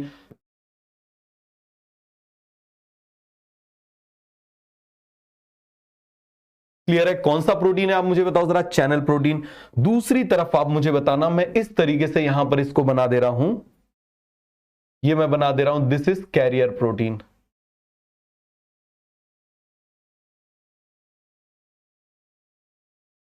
आप मुझे बताओ क्या इसमें देख के बताओ, कोई आपको पोर दिखाई दे रहा है क्या? क्या इसमें आपको कोई पोर दिखाई दे रहा है क्या? बोलो जरा जल्दी से। कोई इसमें आपको होल दिखाई दे रहा है क्या? बताओ जरा जल्दी से, क्या इसमें कोई होल दिखाई दे रहा है? बताओ, इसमें कोई भी होल प्रेजेंट नहीं होता। समझ में आ गया? इसमें कोई भी होल जो है वो प्रेजेंट नहीं होता। इस तरीके से ये होते हैं, बिल्कुल सिंपल। समझ में आ गया? ये मैंने बना दिया, तो ये क्या हो जाएंगे? दीज आर, बोलो जल्दी से। अरे फिर से क्लीन कर दूं? चलो फिर से इसमें वो कर देता हूं, फिर से आपको एक बार बना के बता देता हूं। ध्यान से देखो जरा, कोई दिक्कत की बात नहीं है। तो यहां पर देखो, इस तरीके से बना दे रहा हूं।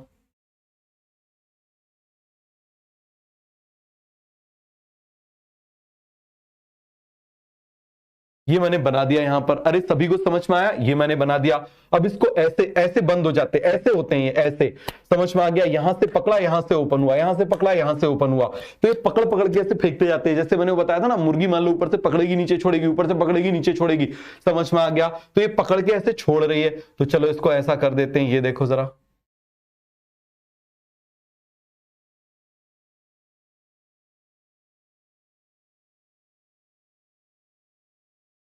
ये देखो जरा, इस तरीके से यहां पर आप मुझे बताओ ये हो जाएंगे। अरे सभी को समझ में आया कि नहीं आया? बोलो जल्दी से भाई लोगों। फिर से बना के बता दूं? फिर से देखो जरा,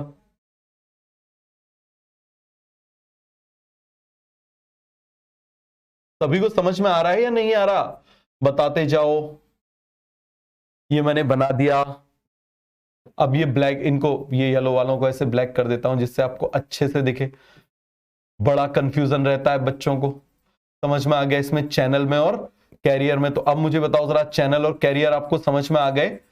कोई डाउट, कोई कंफ्यूजन? तो बताओ, क्या इसमें कोई यहां पर होल प्रेजेंट है क्या? इसमें कोई भी होल प्रेजेंट नहीं है। इसको पकड़ेगा और छोड़ देगा। ये क्या करेगा? एक तरफ से पकड़ेगा और दूसरी तरफ से छोड़ देगा। समझ में आ गया? तो मान लो इसने क्या किया, यहां से इसने मॉलिक्यूल्स को पकड़ा। ये देखो जरा, इसने क्या किया, मॉलिक्यूल्स को यहां से पकड़ा। मान लो यहां कंसंट्रेशन ज्यादा है, यहां कम है, तो ये क्या कर देगा, इस मॉलिक्यूल को यहां पर ऐसे छोड़ देगा। समझ में आ गया? क्या कर देगा आप मुझे बताओ? मॉलिक्यूल को वहां से पकड़ेगा, यहां पर छोड़ देगा। इसमें पोर प्रेजेंट है, इसमें पोर प्रेजेंट है, इसमें प्रेजेंट नहीं है। तो बताओ जरा जल्दी से, इसके लिए हम कौन सा नाम बोल दें? बताओ जरा। They are called as channels. क्या बोलेंगे? They are called as channels. और आप मुझे बताओ जरा, ये दोनों यहां पर क्या बने हुए हैं? इसको हम बोल देंगे कैरियर्स। बताओ जरा, क्या बोल देंगे इसको? क्या बोल देंगे? These are called as carriers. इसको हम बोलेंगे चैनल्स, इसको हम बोलेंगे कैरियर्स। और अच्छे से लिख दूं? चलो अच्छे से लिख देता हूं, ध्यान से समझो, कोई जल्दबाजी नहीं। समझ में आ गया? इसको हम क्या बोल रहे हैं? चैनल्स। समझ में आ गया? दूसरी तरफ आप मुझे बताओ जरा, इसको हम किसकी बात कर रहे हैं? कैरियर्स। किसकी बात कर रहे हैं? कैरियर्स की बात कर रहे हैं। तो चैनल प्रोटीन, कैरियर प्रोटीन में आपको डिफरेंस समझ में आ गया। अब चैनल भी 3 टाइप के होते हैं। समझ में आ गया? चैनल भी कितने टाइप के होते हैं? 3 टाइप के होते हैं। बहुत अच्छे से समझना। चैनल या तो आयन चैनल हो सकते हैं, या वाटर चैनल हो सकते हैं, या फिर बिग चैनल हो सकते हैं जिसको हम पोरेंस बोलते हैं। समझ में आ गया? तो यहां पर आप मुझे बताओ, सभी को समझ में आ गया? चैनल्स सभी को समझ में आया कि नहीं आया? कैरियर्स क्लियर हो गया? तो अब जरा इन दोनों में हम डिफरेंस देख लें। बिल्कुल सिंपल सा डिफरेंस, इन दोनों में हम डिफरेंस देख लें। बताओ जरा जल्दी से, क्या डिफरेंस हो जाएगा यहां पर? बोलो, अरे बोलो जल्दी से, क्या डिफरेंस हो जाएगा? इस जगह पर पोर, बताओ जरा, यहां पर पोर क्या है? प्रेजेंट है। यहां पर पोर क्या है? आप मुझे बताओ जरा। प्रेजेंट है। यहां पर आप मुझे बताओ जरा, पोर क्या है? यहां पर एब्सेंट है। क्या है यहां पर? पोर क्या है? एब्सेंट है। इसके थ्रू मूवमेंट कैसा होता है? Comparatively fast. समझ में आ गया? कंपैरेटिवली कैसा होता है? फास्ट। कंपैरेटिवली कैसा होता है? फास्ट। क्लियर हो गया? इसके थ्रू मूवमेंट ऐसा होता है, कंपैरेटिवली स्लो। कंपैरेटिवली आप मुझे बताओ जरा, कैसा होता है? स्लो होता है। वैसे तो मैं आपको स्पीड भी बता दूं, बट जरूरत नहीं है, इसकी जरूरत ही नहीं। तो पहले आप मुझे बताओ, चैनल्स और कैरियर्स का मैं डिफरेंस समझ में आ गया? कोई डाउट, कोई कंफ्यूजन? फटाफट फटाफट मुझे बता दो। सभी को कॉन्सेप्ट क्लियर हो गया? अब ये जो चैनल्स होते हैं ना, ये चैनल्स 3 टाइप के होते हैं। ये चैनल्स कितने टाइप के होते हैं? 3 टाइप के चैनल्स होते हैं। तो देख लें जरा चैनल्स को। चलो हेडिंग डालते हैं, चैनल्स। हम किसकी बात कर रहे हैं? चैनल्स की बात कर रहे हैं। तो मुझे बताओ जरा, ये जो चैनल्स हैं वो चैनल्स कितने टाइप के होते हैं? 3 टाइप के चैनल्स हो सकते हैं। सबसे पहले आप मुझे बताओ, इन चैनल्स को हम क्या बोल देते हैं? These are ion channels. भाई आयंस जा सकते हैं। समझ में आ गया? क्या जा सकते हैं? इससे आयंस जा सकते हैं। फिर आप मुझे बताओ जरा, इससे क्या जा सकता है? वाटर जा सकता है। और यदि वाटर जाता है तो उसको हम एक्वापोरिन बोल देते हैं। और तीसरे आप मुझे बताओ जरा, लार्ज पोर। समझ में आ गया हम किसकी बात कर रहे हैं? Big pores. क्लियर है? किसकी बात कर रहे हैं? बिग पोर्स की बात कर रहे हैं। और इन बिग पोर्स के लिए आप मुझे बताओ जरा, हम क्या नाम देते हैं? These are called as porins. बताओ जरा जल्दी से, these are called as porins. Clear है? इनको हम क्या बोलते हैं? पोरेंस। वाटर है तो इसके लिए हम क्या बोल देंगे? एक्वापोरिन। क्या बोलेंगे? एक्वापोरिन। समझ में आ गया? ये एक्वापोरिन कहां पे प्रेजेंट होते हैं? ये एक्वापोरिन आपने यदि कलेक्टिंग डक्ट किडनी में पढ़ा है तो वहां पर प्रेजेंट होते हैं, जो हार्मोन्स के लिए सेंसिटिव होते हैं। अरे एडीएच का फिनोमिना आपने सुना है, समझ में आ गया? एडीएच क्या कर देता है? वेसल को दबा देता है जिससे पानी उससे निकल के बाहर आ जाता है। वो कौन से चैनल से बाहर आते हैं? एक्वापोरिन से। दूसरे हो गए पोरेंस। तो आप मुझे बताओ ये पोरेंस कहां पे प्रेजेंट होते हैं? आपको मालूम है पोरेंस प्रेजेंट इन माइटोकॉन्ड्रिया। और कहां पर प्रेजेंट होते हैं? अरे याद है, present in outer membrane. Outer membrane, outer membrane of mitochondria. Mitochondria, chloroplast, chloroplast. और एनसीईआरटी में दिया है and some of the bacteria, and some of the bacteria. और मुझे बताओ जरा वो सम ऑफ द बैक्टीरिया कौन से हैं? ग्राम नेगेटिव बैक्टीरिया। कौन से बैक्टीरिया हैं? ग्राम नेगेटिव बैक्टीरिया। अरे कौन से बैक्टीरिया हैं? जल्दी से आप मुझे बताओ जरा। They are basically gram negative bacteria. कौन से बैक्टीरिया हैं? They are basically gram negative bacteria. तो बन जाएगा आइंस चैनल। ये बहुत स्मॉल होते हैं, छोटे से होते हैं। वाटर चैनल्स, इनको हम क्या बोल देते हैं? एक्वापोरिन। और बिग पोर्स होते हैं जिनको हम पोरेंस बोल देते हैं। क्या बोल देते हैं? पोरेंस। ये different 8 different aquaporin 8 different protein से बने होते हैं। सभी को समझ में आ गया? अरे पूरा कॉन्सेप्ट क्लियर हो गया। और ये चैनल ही किससे भरा होता है? पानी से भरा होता है। इसको हम क्या बोल देते हैं? एक्वापोरिन। तो चैनल आपको समझ में आया? कोई डाउट, कोई कंफ्यूजन जल्दी से मुझे बता दो। किसी को कोई भी डाउट है, कोई भी कंफ्यूजन है तो बताओ। अरे पूरा कॉन्सेप्ट क्लियर हुआ? बोलो भाई लोगों जल्दी से। सभी को समझ में आ गया कितना आसान है? तो ये वाला पार्ट भी हम एक बार देख लें। चलो ये वाला पार्ट भी हम एक बार देख लेते हैं। फैसिलिटेड डिफ्यूजन को देख लें। चलो आ जाओ। As pointed out earlier, a gradient must already be present for diffusion to occur. The diffusion rate depends on the size of the substance. मैंने आपको देखो वहां पर इसीलिए मैंने साइज लिखवा दिया था।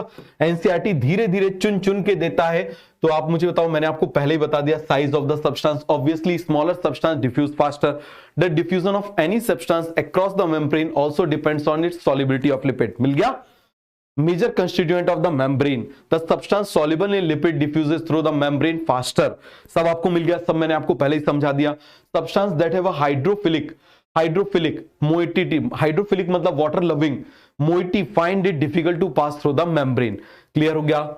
This their movement has to be facilitated. Membrane proteins provide site at which such molecules across the membrane. They do not set up concentration gradient. Again ये क्या करेगा? ब्रेक करेगा। यहां पर मिल गया they do not set but they break concentration gradient. याद रखना, दुनिया का कोई भी डिफ्यूजन आ जाए वो हमेशा concentration gradient को तोड़ता है और एक्टिव ट्रांसपोर्ट बनाता है। समझ में आ गया? कम से ज्यादा की तरफ भेज रहा है तो डिफरेंस बढ़ता जा रहा है, बढ़ता जा रहा है, बढ़ता जा रहा है। सभी को समझ में आया? A concentration gradient must already be present for molecule to diffuse even if the facilitated by protein. मैंने आपको बोला ना हमेशा मूवमेंट कैसा होगा? higher to lower. This process is called as facilitated diffusion. In facilitated diffusion, special protein helps move substance across membrane without expenditure of energy. Facilitated diffusion cannot causes net transport of molecule from a low to higher concentration. ये भी आपको मालूम है। This would require input of energy. Transport rate reaches a maximum when all the protein transporters are being used are saturated. इस point के लिए भी सब्र करना, अभी बताऊंगा। फैसिलिटेट, अब देखो जरा यहां पर कुछ फैसिलिटेड डिफ्यूजन का एग्जांपल दिया हुआ है। ये आपको प्रोटीन्स दिए हुए हैं, आपको दिखाई दे रहा है? ये आपको प्रोटीन्स दिए हुए, outer side, inner side. Clear हो गया? अरे सभी को समझ में आया कि नहीं आया? ये क्या है? This is the example of facilitated diffusion. Clear हो गया? सभी को समझ में आया? ये किसका डायग्राम दिया हुआ? फैसिलिटेड डिफ्यूजन का। डिफ्यूजन इज वेरी स्पेसिफिक, ये पॉइंट इंपॉर्टेंट है, याद रखना। Facilitated diffusion is very specific.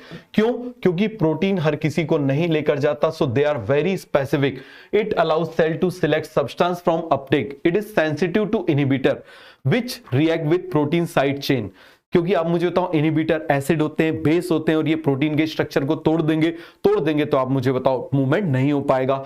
याद रखना, facilitated diffusion is specific, it is very specific, हर किसी को नहीं ले जाएगा। जैसे अभी मैंने आपको बोला ना, आयन को ले जाएगा या वाटर को ले जाएगा कि नहीं ले जाएगा, क्लियर है। The protein form channels in membrane of molecule to pass through, बता दिया मैंने आपको। Some channels are always open, other can be control, कुछ चैनल्स हमेशा ओपन होते हैं, समझ में आ गया। कुछ चैनल्स हमेशा ओपन होते हैं और कुछ चैनल कंट्रोल किए जाते हैं, अलग अलग लीगेंड गेट, मतलब कभी उससे आ गया, मान लो इलेक्ट्रिक इंपल्स आ गई उससे ओपन कर दिया, कोई सब्सटेंस आ गया उससे ओपन कर दिया, हार्मोन आ गया उससे ओपन कर दिया, लेकिन कुछ चैनल हमेशा ओपन होते हैं, ठीक है। Others can be control, some are large allowing a variety of molecule to pass, इन्हीं को हम क्या बोल देते हैं, porins. The porins are protein that form large pores, बन गया कि नहीं बन गया, इसको हम क्या बोल देते हैं, porins are large pores, clear है। In the outer membrane of plastid, मतलब क्लोरोप्लास्ट, माइटोकॉन्ड्रिया, सम बैक्टीरिया का मतलब gram negative, allowing molecule up to the size of small protein to pass through, clear हो गया। सम बैक्टीरिया क्या कर देते हैं, उन मॉलिक्यूल को पास कर देते हैं। आगे आ जाओ, shows the extracellular molecule bound to the transport protein, the transport protein then rotates and release the molecule. आ जाओ, अब जरा ध्यान समझना, extracellular molecule bound to the transport protein, the transport protein then rotates and release, देखो rotates and release, and the molecule inside the cell, example water channel made up of 8 different type of aquaporin। तो ये जो water channel होते हैं किससे बने होते हैं, 8 different type of aquaporin, किससे बने होते हैं, 8 different type of aquaporin बन जाएगा। तो water channels are made up of 8 different type of aquaporin बन जाएगा। some carrier और transport protein, career or transport protein कैसे, ऐसे ऐसे ऐसे ऐसे ऐसे ऐसे रोटेट करते हैं, या तो ऐसे करके ऐसे भी छोड़ देते हैं, समझ में आ गया, यहां से पकड़ा यहां खोल दिया, यहां से पकड़ा यहां खोल दिया, ऐसे भी करते हैं। सम carrier or transport protein allow diffusion only if the two type of molecule move together, दोनों एक साथ मूव कर रहे हैं तो इसको को ट्रांसपोर्ट बोल देते हैं, समझ में आ गया। यदि दोनों मूव कर रहे हैं या तो अपोजिट डायरेक्शन में भी हो सकते हैं और सेम डायरेक्शन में भी हो सकते हैं। अरे समझ में आया कि नहीं आया, बताओ जरा जल्दी से, क्लियर है। तो चलो अब मैं इसको एक्सप्लेन कर देता हूं, फिर हम आगे देखेंगे। चैनल्स आपको समझ में आ गया, बताओ जरा जल्दी से, कोई डाउट कोई कंफ्यूजन तो बताओ। एक्वापोरिन, तो यहां पर हम कौन सा चैनल बोल दें, this is called as water channel. और वाटर चैनल किससे बना होता है, तो यहां पर हम क्या लिखेंगे, water channel, water channel is composed of 8 different types of aquaporin। सभी को समझ में आया, क्या हो जाएगा, एक्वापोरिन, पूरा कॉन्सेप्ट क्लियर हुआ। यहां पर एनसीईआरटी की हर एक लाइन को मैं साथ में एक्सप्लेन करते हुए चल रहा हूं, हर एक लाइन, कोई लाइन हमको नहीं छोड़ना है, समझ में आ गया। 8 different type of aquaporin, ion, ये किसको पास करते हैं, आयन को पार कर देते हैं। बिग पोर्स होते हैं जिनको हम क्या बोल देते हैं, पोरेंस। आप बोलोगे इन दोनों में क्या डिफरेंस है, they are specific for water, और यहां से कोई भी बड़ा पोलर मॉलिक्यूल जा सकता है, यहां से कोई भी छोटा आयन यहां से जा सकता है। तो सभी को समझ में आ गया, कोई डाउट कोई कंफ्यूजन, बता दो जरा जल्दी से। तो आपको ये कैरियर समझ में आ गए थे, कैरियर बोले, या फिर आप मुझे बताएं इन्हीं के लिए हम कौन सा वर्ड बोल देते हैं, कैरियर और ट्रांसपोर्टर, इनको हम क्या बोल देते हैं, ट्रांसपोर्टर। बात समझ में आ गया, कैरियर, बताओ जरा जल्दी से, इनको हम क्या बोल देंगे, कैरियर, या फिर हम क्या बोल देंगे, ट्रांसपोर्टर। ये पूरे घूम भी जाते हैं, यहां से पकड़ा और पूरा ऐसा रोटेट भी हो जाते हैं, समझ में आ गया, यहां से पकड़ा और ऐसे पूरा रोटेट भी हो जाते हैं, तो बन जाएगा। सभी को कॉन्सेप्ट क्लियर हो गया। Some transport proteins can rotate and release, यहां से पकड़ा और वहां पर ऐसे घूम के वहां पर छोड़ दिया, तो अरे बन जाएगा कि नहीं बन जाएगा। तो चलो इस स्टेटमेंट को, एनसीईआरटी के स्टेटमेंट को हम एक डायग्राम के फॉर्म में ही कर लेते हैं, क्लियर है। चलो ये मैं बना दे रहा हूं, बहुत ध्यान से समझना, ये प्लाज्मा मेम्ब्रेन बना दे रहा हूं। क्या बना दे रहा हूं, दिस इज प्लाज्मा मेम्ब्रेन। अब प्लाज्मा मेम्ब्रेन में फिर से आप मुझे बताओ जरा, यहां पर डायग्राम बनाते हैं।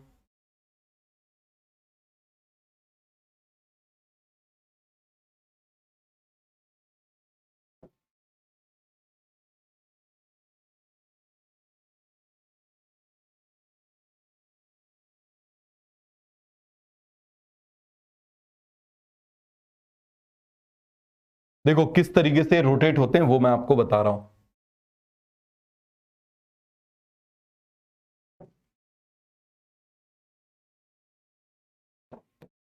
देखो जरा, यहां पर मान लो हमने इस तरीके से बना दिया, ऐसे बनाना, ऐसे समझना,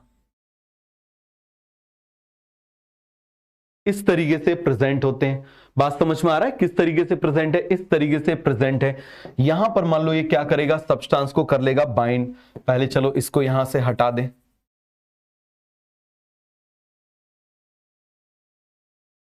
ठीक है। यहां पर ये क्या कर लेगा, इसको ऐसे बाइंड कर लेगा, इस सब्सटेंस को यहां पर बाइंड कर लेगा, कैरियर प्रोटीन।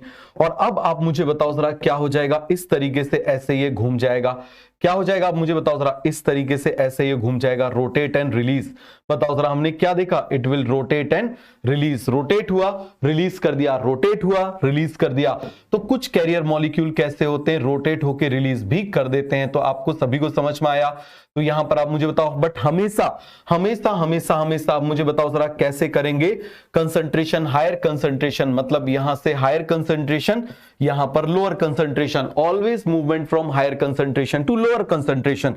तो यहां पर आप मुझे बताओ सम क्या है, सम आप मुझे बताओ जरा क्या हो जाएंगे, carrier molecule rotate and release substance from inside to outside और आउटसाइड टू इनसाइड। तो ये आपको समझ में आ गया, रोटेशन ऑफ कैरियर मॉलिक्यूल आपको समझ में आ गया। तो बताओ जरा यहां पर मैं लिख सकता हूं rotation of carrier molecule, rotation of carrier molecule, अरे बन जाएगा, क्या हो जाएगा, रोटेशन ऑफ कैरियर मॉलिक्यूल। सभी को समझ में आ गया? कोई डाउट है, कोई कंफ्यूजन है तो जल्दी से मुझे बता दो। हो गया पूरा का पूरा कॉन्सेप्ट क्लियर? आगे बढ़ जाए, चैनल आपको समझ में आ गए। अब हम कैरियर को देख लेते हैं। अब कैरियर से जो ट्रांसपोर्ट होते हैं, समझ में आ गया, कैरियर से जो ट्रांसपोर्ट होते हैं इसको बेसिकली हम दो टाइप में डिवाइड कर सकते हैं। समझ में आ गया? बिल्कुल आराम से समझना, क्लियर है? तो यहां पर मैं बोल देता हूं ट्रांसपोर्ट, ट्रांसपोर्ट, या फिर मैं क्या बोल दूं, फैसिलिटेड डिफ्यूजन। फैसिलिटेड डिफ्यूजन के हम टाइप्स देख लेते हैं। चलो देख लेते हैं टाइप्स ऑफ फैसिलिटेड डिफ्यूजन। बिल्कुल एनसीईआरटी से ही चलते हैं, types of facilitated diffusion. Facilitated diffusion समझ में आ गया किसकी बात कर रहे हैं, टाइप ऑफ फैसिलिटेड डिफ्यूजन। तो जरा ध्यान से समझना, सबसे पहले टाइप का क्या हो जाएगा, हम बात कर रहे हैं सिम्पोर्ट। क्लियर है? दूसरी तरफ आप मुझे बताओ हम किसकी बात कर रहे हैं, एंटीपोर्ट। क्लियर है? किसकी बात कर रहे हैं, एंटीपोर्ट। और तीसरा आप मुझे बताओ हम किसकी बात कर रहे हैं, यूनिपोर्ट।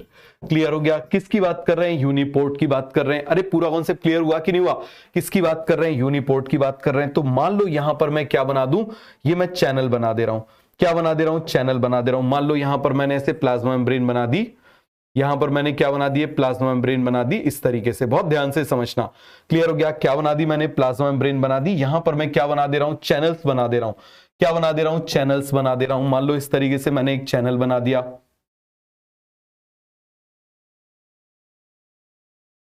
ये मैंने क्या बना दिया, दिस इज चैनल। बताओ जल्दी से, दिस इज चैनल। ये मैंने क्या बना दिया, दिस इज चैनल। अरे सभी को समझ में आ गया? क्या बना दिया हमने, this is a channel.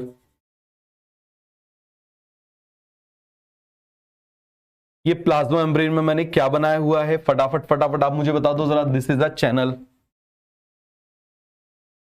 Clear है? क्या बना दिया मैंने, चैनल बना दिया।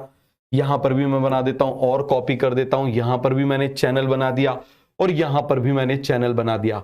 समझ में आ गया? यहां पर भी मैंने क्या बना दिया, चैनल बना दिया। अब दो सब्सटेंस हैं, कितने सब्सटेंस हैं आप मुझे बताना जरा, दो सब्सटेंस हैं और दोनों सब्सटेंस एक साथ एक ही डायरेक्शन में यदि मूव करेंगे, समझ में आ गया? मान लो ये सब्सटेंस यहां से यहां मूव कर रहा है और ये सब्सटेंस भी आप मुझे बताओ जरा यहां से यहां मूव कर रहा है। ये सब्सटेंस ए है और ये सब्सटेंस बी है।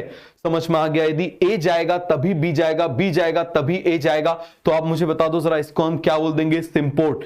This is called as symport. बात समझ में आ गया? इसको हम क्या बोलेंगे, सिम्पोर्ट। बात समझ में आ गई? दूसरी तरफ आप मुझे बताना हम किसकी बात कर रहे हैं, अगेंस्ट में। मान लो एक जा रहा है इस तरफ और दूसरा जा रहा है अपोजिट डायरेक्शन में, लेकिन दोनों एक दूसरे पर डिपेंड कर रहे हैं। समझ में में आ गया? तो इसको हम क्या बोलेंगे? एंटीपोड। मतलब ये यहां जाएगा तो ही आप मुझे बताओ ये यहां पर जाएगा, अदरवाइज ये नहीं जाएगा। तो ये दोनों एक साथ एक दूसरे पर डिपेंड कर रहे हैं ना, so this is called as cotransport. इसके ऊपर से क्वेश्चन पूछा गया है, इसका मूवमेंट इस पर डिपेंड कर रहा है, इसका मूवमेंट इस पर डिपेंड कर रहा है, ये कहां पर जाएगा? सेम डायरेक्शन में। ऐसे समझ लो, ये मान लो शादी के पहले की बात हम कर रहे हैं। किसकी बात कर रहे हैं? शादी के पहले की बात कर रहे हैं, और ये शादी के बाद की बात समझ में आ गया? पहले की बात, दोनों एक साथ जा रहे हैं, फिर दोनों अपोजिट में जा रहे हैं, एक यहां जाएगा तो एक यहां जाएगा, बात समझ में आ गया? तो ये पूरा कॉन्सेप्ट आपको समझ में आ गया कि नहीं आ गया? अरे भाई, दोनों लड़ाई वड़ाई हो जाती कि नहीं हो जाती? क्लियर हो गया? और आप मुझे बताओ, सिबलिंग्स की बात कर लो, यहां पक्के दोस्तों की बात कर लो, यहां सिबलिंग्स की बात कर लो। एक भाई यहां जाएगा तो दूसरा पक्का वहां जाएगा, ये दोनों दोस्त, बात समझ में आ गया? तो ये पूरा कॉन्सेप्ट क्लियर हो गया। बट ये जहां जाएगा वहीं यहां ये जाएगा, ये जहां ये जाएगा उसके अपोजिट जाएगा, और यहां पर मूवमेंट किसी पर डिपेंड नहीं कर रहा, तो इसको हम क्या बोल देंगे? This is called as uniport. ये सब्सटेंस मैंने क्या बोल दिया? This substance, this movement is called as uniport. अरे बन जाएगा, this is called as type of facilitated diffusion. और यहां पर मूवमेंट देखो जरा, दोनों अपोजिट डायरेक्शन में मूव हो रहा है तो इसको बोल देंगे एंटीपोड। बट दोनों का movement in this case, in both this case, in symport and antiport, movement depends on other molecule, that's why they are considered as cotransport. लेकिन यहां पर आप मुझे बताना, movement does not depends on other molecule, that's why it is called as uniport. बन जाएगा। तो यहां पर हम क्या लिखेंगे? बताओ जरा जल्दी से। इन सिम्पोड क्या बोलेंगे? In symport and antiport, in symport and antiport movement depends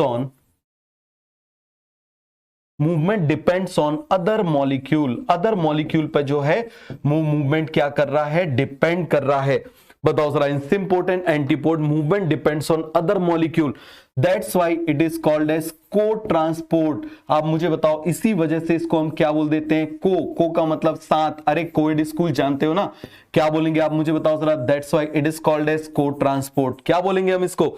that's why it is called as cotransport. But यहां पर आप मुझे बताना, movement does not depends on any other molecule. बताओ, ये अकेला चल रहा है, यहां पर क्या हो गया भाई? मोह माया से भंग हो गया, हिमालय जा रहा है, अकेले चला जा रहा है कमंडल लेके, तो इसको थोड़ी कोई मतलब है कौन पीछे आ रहा है कौन नहीं आ रहा। शादी के पहले वाली बात, शादी के बाद वाली बात, और फिर सन्यास के बाद वाली बात, समझ में आ गया? तो यहां पर हम क्या बोलेंगे? मूवमेंट, क्या बोलेंगे? Movement does not depends on any other molecule। ये एनसीईआरटी की लाइन है, एनी अदर मॉलिक्यूल, बट इसके लिए नहीं दी हुई तो इसके लिए हम पढ़ लेते हैं। समझ में आ गया? तो ये पूरा कॉन्सेप्ट सभी को अच्छे से समझ में आ गया? बताओ जरा जल्दी से, पूरा का पूरा कॉन्सेप्ट क्लियर हो गया? कोई डाउट है, कोई कंफ्यूजन है तो बता दो भाई लोगों जल्दी से। सभी को अच्छे से समझ में आ गया? फैसिलिटेड डिफ्यूजन समझ में आ गया? अब ट्रांसपोर्ट सैचुरेट कब होगा?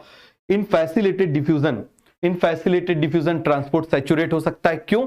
क्योंकि भैया वो कैरियर से जा रहा है, वो किससे जा रहा है? चैनल से जा रहा है, and they have a limited capacity. समझ में आ गया? तो इस वजह से मूवमेंट कैसा हो सकता है? सैचुरेट। जैसे आप इस तरीके से समझो, दो तरह के लोग हैं, एक पैदल जा रहे हैं स्कूल से घर, कितने भी लोग जा सकते हैं, लेकिन एक बस से जा रहे हैं तो बस भर सकती है। समझ में आ गया? बस की कैपेसिटी 100 है तो 100 के 100 आ गए तो बस पूरी भर गई, तो इसका मतलब ट्रांसपोर्ट सैचुरेट हो गया। क्लियर हो गया? तो ट्रांसपोर्ट सैचुरेट हो सकता है किस केस में? फैसिलिटेड डिफ्यूजन में। जहां भी कैरियर मॉलिक्यूल आ जाए वहां पर क्या हो सकता है? सैचुरेट। बट सिंपल डिफ्यूजन में नहीं होता, बिकॉज वहां पर इन्वॉल्वमेंट होता ही नहीं है, क्योंकि वहां पर उसका इन्वॉल्वमेंट नहीं होता। तो सभी को बन जाएगा? बताओ जरा जल्दी से, पूरा कॉन्सेप्ट क्लियर हो गया? तो यहां पर हम क्या बोलेंगे? इन facilitated diffusion,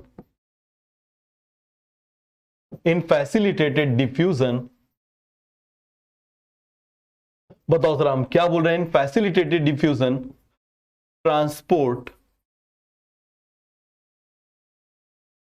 can be saturated. समझ में आ गया? ट्रांसपोर्ट क्या हो सकता है? सैचुरेट हो सकता है। किसकी वजह से? आप मुझे बताओ जरा। Due to saturation of due to saturation of, अरे बताओ जल्दी से हम क्या बोल रहे हैं, ड्यू टू सैचुरेशन, अरे राइटिंग तो समझ में आती है ना, बता देना, due to saturation, due to saturation of, बताओ जरा,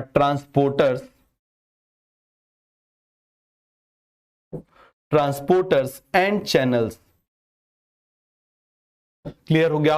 और आप मुझे बताओ, when transporter and channels are saturated, maximum transport होगा उस समय। आप मुझे बताओ मैक्सिमम बस से ट्रांसपोर्ट कब हो सकता है, जब बस पूरी भरी हो। समझ में आ गया, जब बस क्या हो, पूरी भरी हो। तो मैक्सिमम ट्रांसपोर्ट कब होगा, maximum transport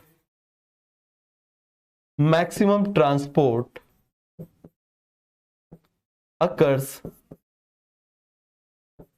when transporters are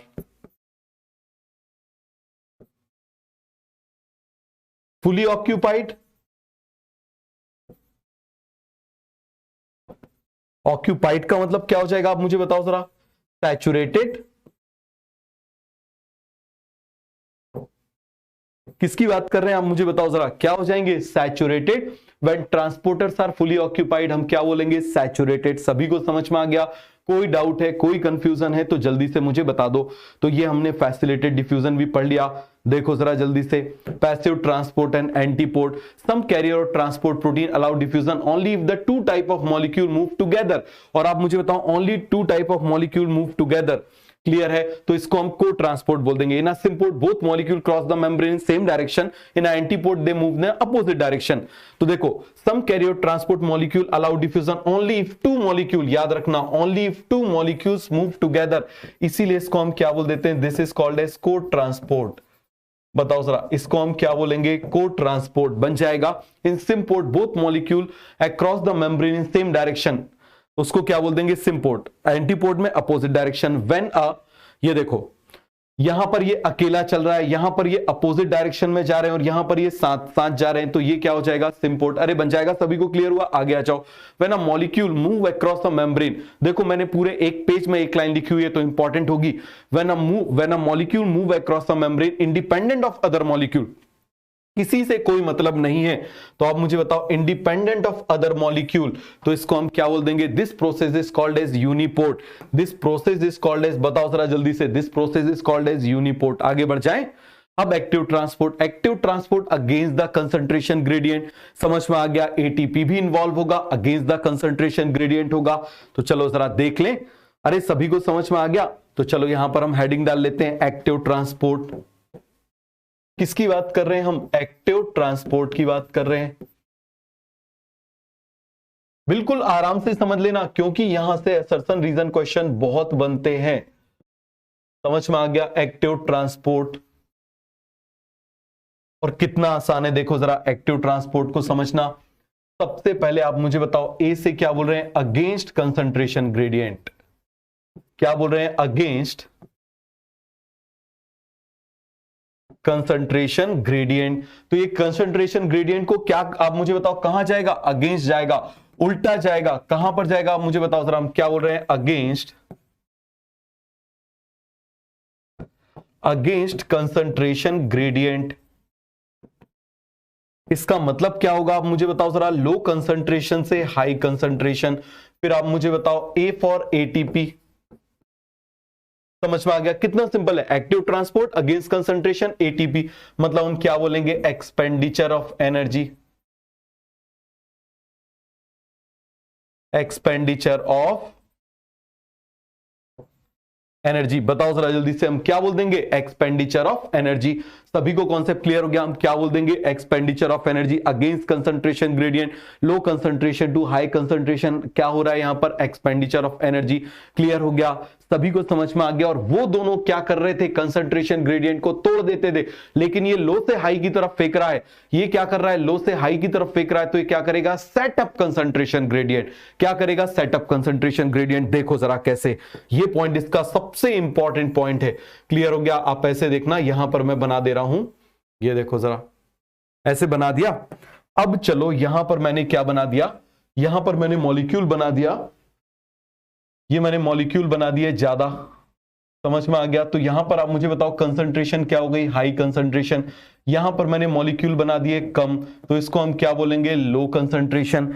अब मुझे बताना ये क्या कर देगा, यहां से मॉलिक्यूल को यहां पर भेजेगा, और जब यहां से यहां पर भेजेगा तो यहां पर मैंने बना लिए 7, यहां पर बना लिए 4।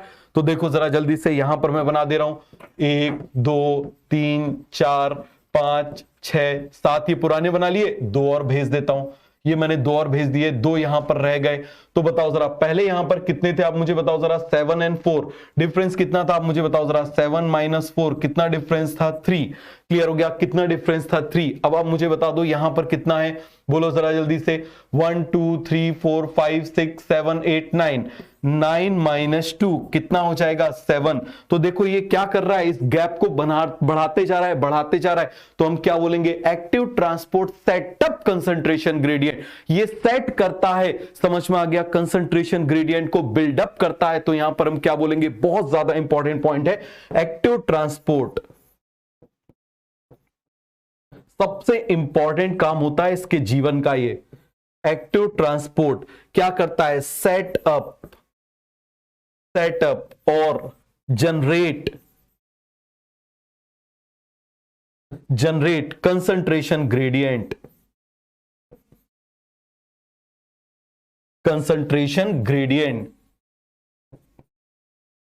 बताओ जरा क्या करेगा, सेट अप और जनरेट कंसंट्रेशन ग्रेडियंट। सभी को समझ में आया कि नहीं आया, जल्दी से आप मुझे बता दो जरा, पूरा का पूरा कॉन्सेप्ट क्लियर हो गया, कोई भी डाउट है इसमें भी किसकी जरूरत पड़ेगी, कैरियर्स की जरूरत पड़ेगी, स्पेशल मेम्ब्रेन प्रोटीन की। यहां पर एटीपी लगेंगे, वहां एटीपी नहीं लगते थे, यहां पर भी ट्रांसपोर्ट सैचुरेट हो सकता है, वहां पर भी ट्रांसपोर्ट कहां, फैसिलिटेड डिफ्यूजन में। तो सभी को ये कॉन्सेप्ट क्लियर हो गया, कोई डाउट कोई कंफ्यूजन बताओ जरा, तो जल्दी से पढ़ते हैं। Active transport uses energy to transport and pump molecule against concentration gradient. Active transport is carried out by specific membrane protein. मिल गया, स्पेसिफिक मेम्ब्रेन प्रोटीन याद रखना, फैसिलिटेड में भी लगता है, इसमें भी लगता है। Hence different protein in the membrane play a major role in both active as well as passive transport. भाई एक्टिव में तो हमने देख लिया, पैसिव में कौन सा, facilitated diffusion. Pumps are protein that use energy to carry substance across the cell membrane. तो इनको हम क्या बोल देते हैं, they are basically pumps.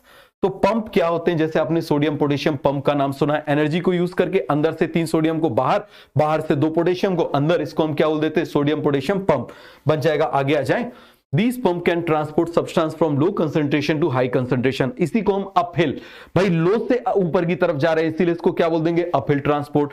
Transport rate reaches maximum when all the protein transports are being used are saturated. ये भी आपको मालूम है, जैसा फैसिलिटेड में वहां ट्रांसपोर्टर यूज हो रहा था, यहां भी ट्रांसपोर्टर यूज होगा। भाई वहां पर बस ऊपर से नीचे जा रही थी, यहां बस नीचे से ऊपर जा रही है, घाटी चढ़ रही है। क्लियर है। Like enzyme the carrier protein is very specific. याद रखना, कैरियर प्रोटीन्स भी हमेशा प्रोटीन्स क्या होते हैं, they are very specific. Clear हो गया, कोई भी मेम्ब्रेन प्रोटीन आ जाए वो हमेशा बहुत स्पेसिफिक होता है। In what it carries across the membrane. These protein are sensitive to inhibitor that react. हमेशा इनहिबिटर से क्यों सेंसिटिव होंगे, inhibitor basically acid based salt होते हैं और उनसे प्रोटीन का स्ट्रक्चर चेंज हो जाता है। सभी को समझ में आ गया, आगे बढ़ जाए, आगे आ जाओ। अब देखो table 1.1 gives the comparison of different transport mechanism. Protein in the membrane are responsible for facilitated diffusion and active transport. Hence ये सब आपको सब मालूम है। क्लियर हो गया, चलो मैं पढ़ के बता देता हूं। Proteins in the membrane are responsible for facilitated diffusion and active transport. Hence show common characteristic of being highly selective. तो याद रखना ये दोनों का एक कॉमन कैरेक्टर है। किस किस का, आप मुझे बताओ जरा। फैसिलिटेटेड डिफ्यूजन का और एक्टिव ट्रांसपोर्ट का। They are highly selective. Clear हो गया। So facilitated diffusion and active transports are highly selective. ये असर्शन है। रीजन क्या हो जाएगा, due to involvement of membrane protein. तो यहां पर हम एक असर्शन लिख लें। चलो यहां पर हम एक असर्शन लिख लेते हैं। समझ में आ गया, क्या लिख ले रहे हैं, असर्शन। क्या हो जाएगा जल्दी से आप मुझे बताओ। हम क्या बोलेंगे, फैसिलिटेटेड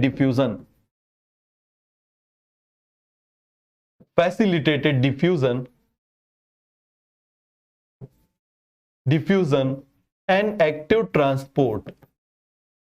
एक भी असर्शन रीजन आपके नोट से बाहर नहीं आएगा। सारे असर्शन रीजन की प्रैक्टिस में आपको करवा दूंगा।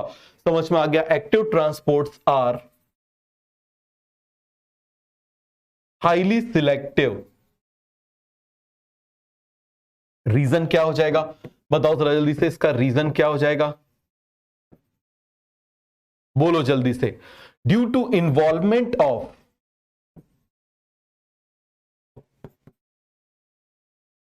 हम किसकी बात कर रहे हैं? ड्यू टू इन्वॉल्वमेंट्स ऑफ, बताओ जरा जल्दी से, हम किसकी बात कर रहे हैं? Due to involvements of specific membrane protein, specific membrane protein बन जाएगा due to involvement of specific membrane protein. सभी को समझ में आ गया?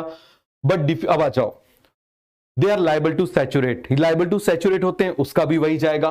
Respond to inhibitors and some are under hormonal regulation, ये सिमिलैरिटी है, सिलेक्टिव होते हैं, अंडर रेगुलेशन सैचुरेट हो सकते हैं, इनको कंट्रोल किया जा सकता है। बट डिफ्यूजन वेदर फैसिलिटेटेड और not takes place along with the gradient and do not uses energy. और डिफ्यूजन में और फैसिलिटेटेड डिफ्यूजन में क्या सिमिलैरिटी हो जाएगी?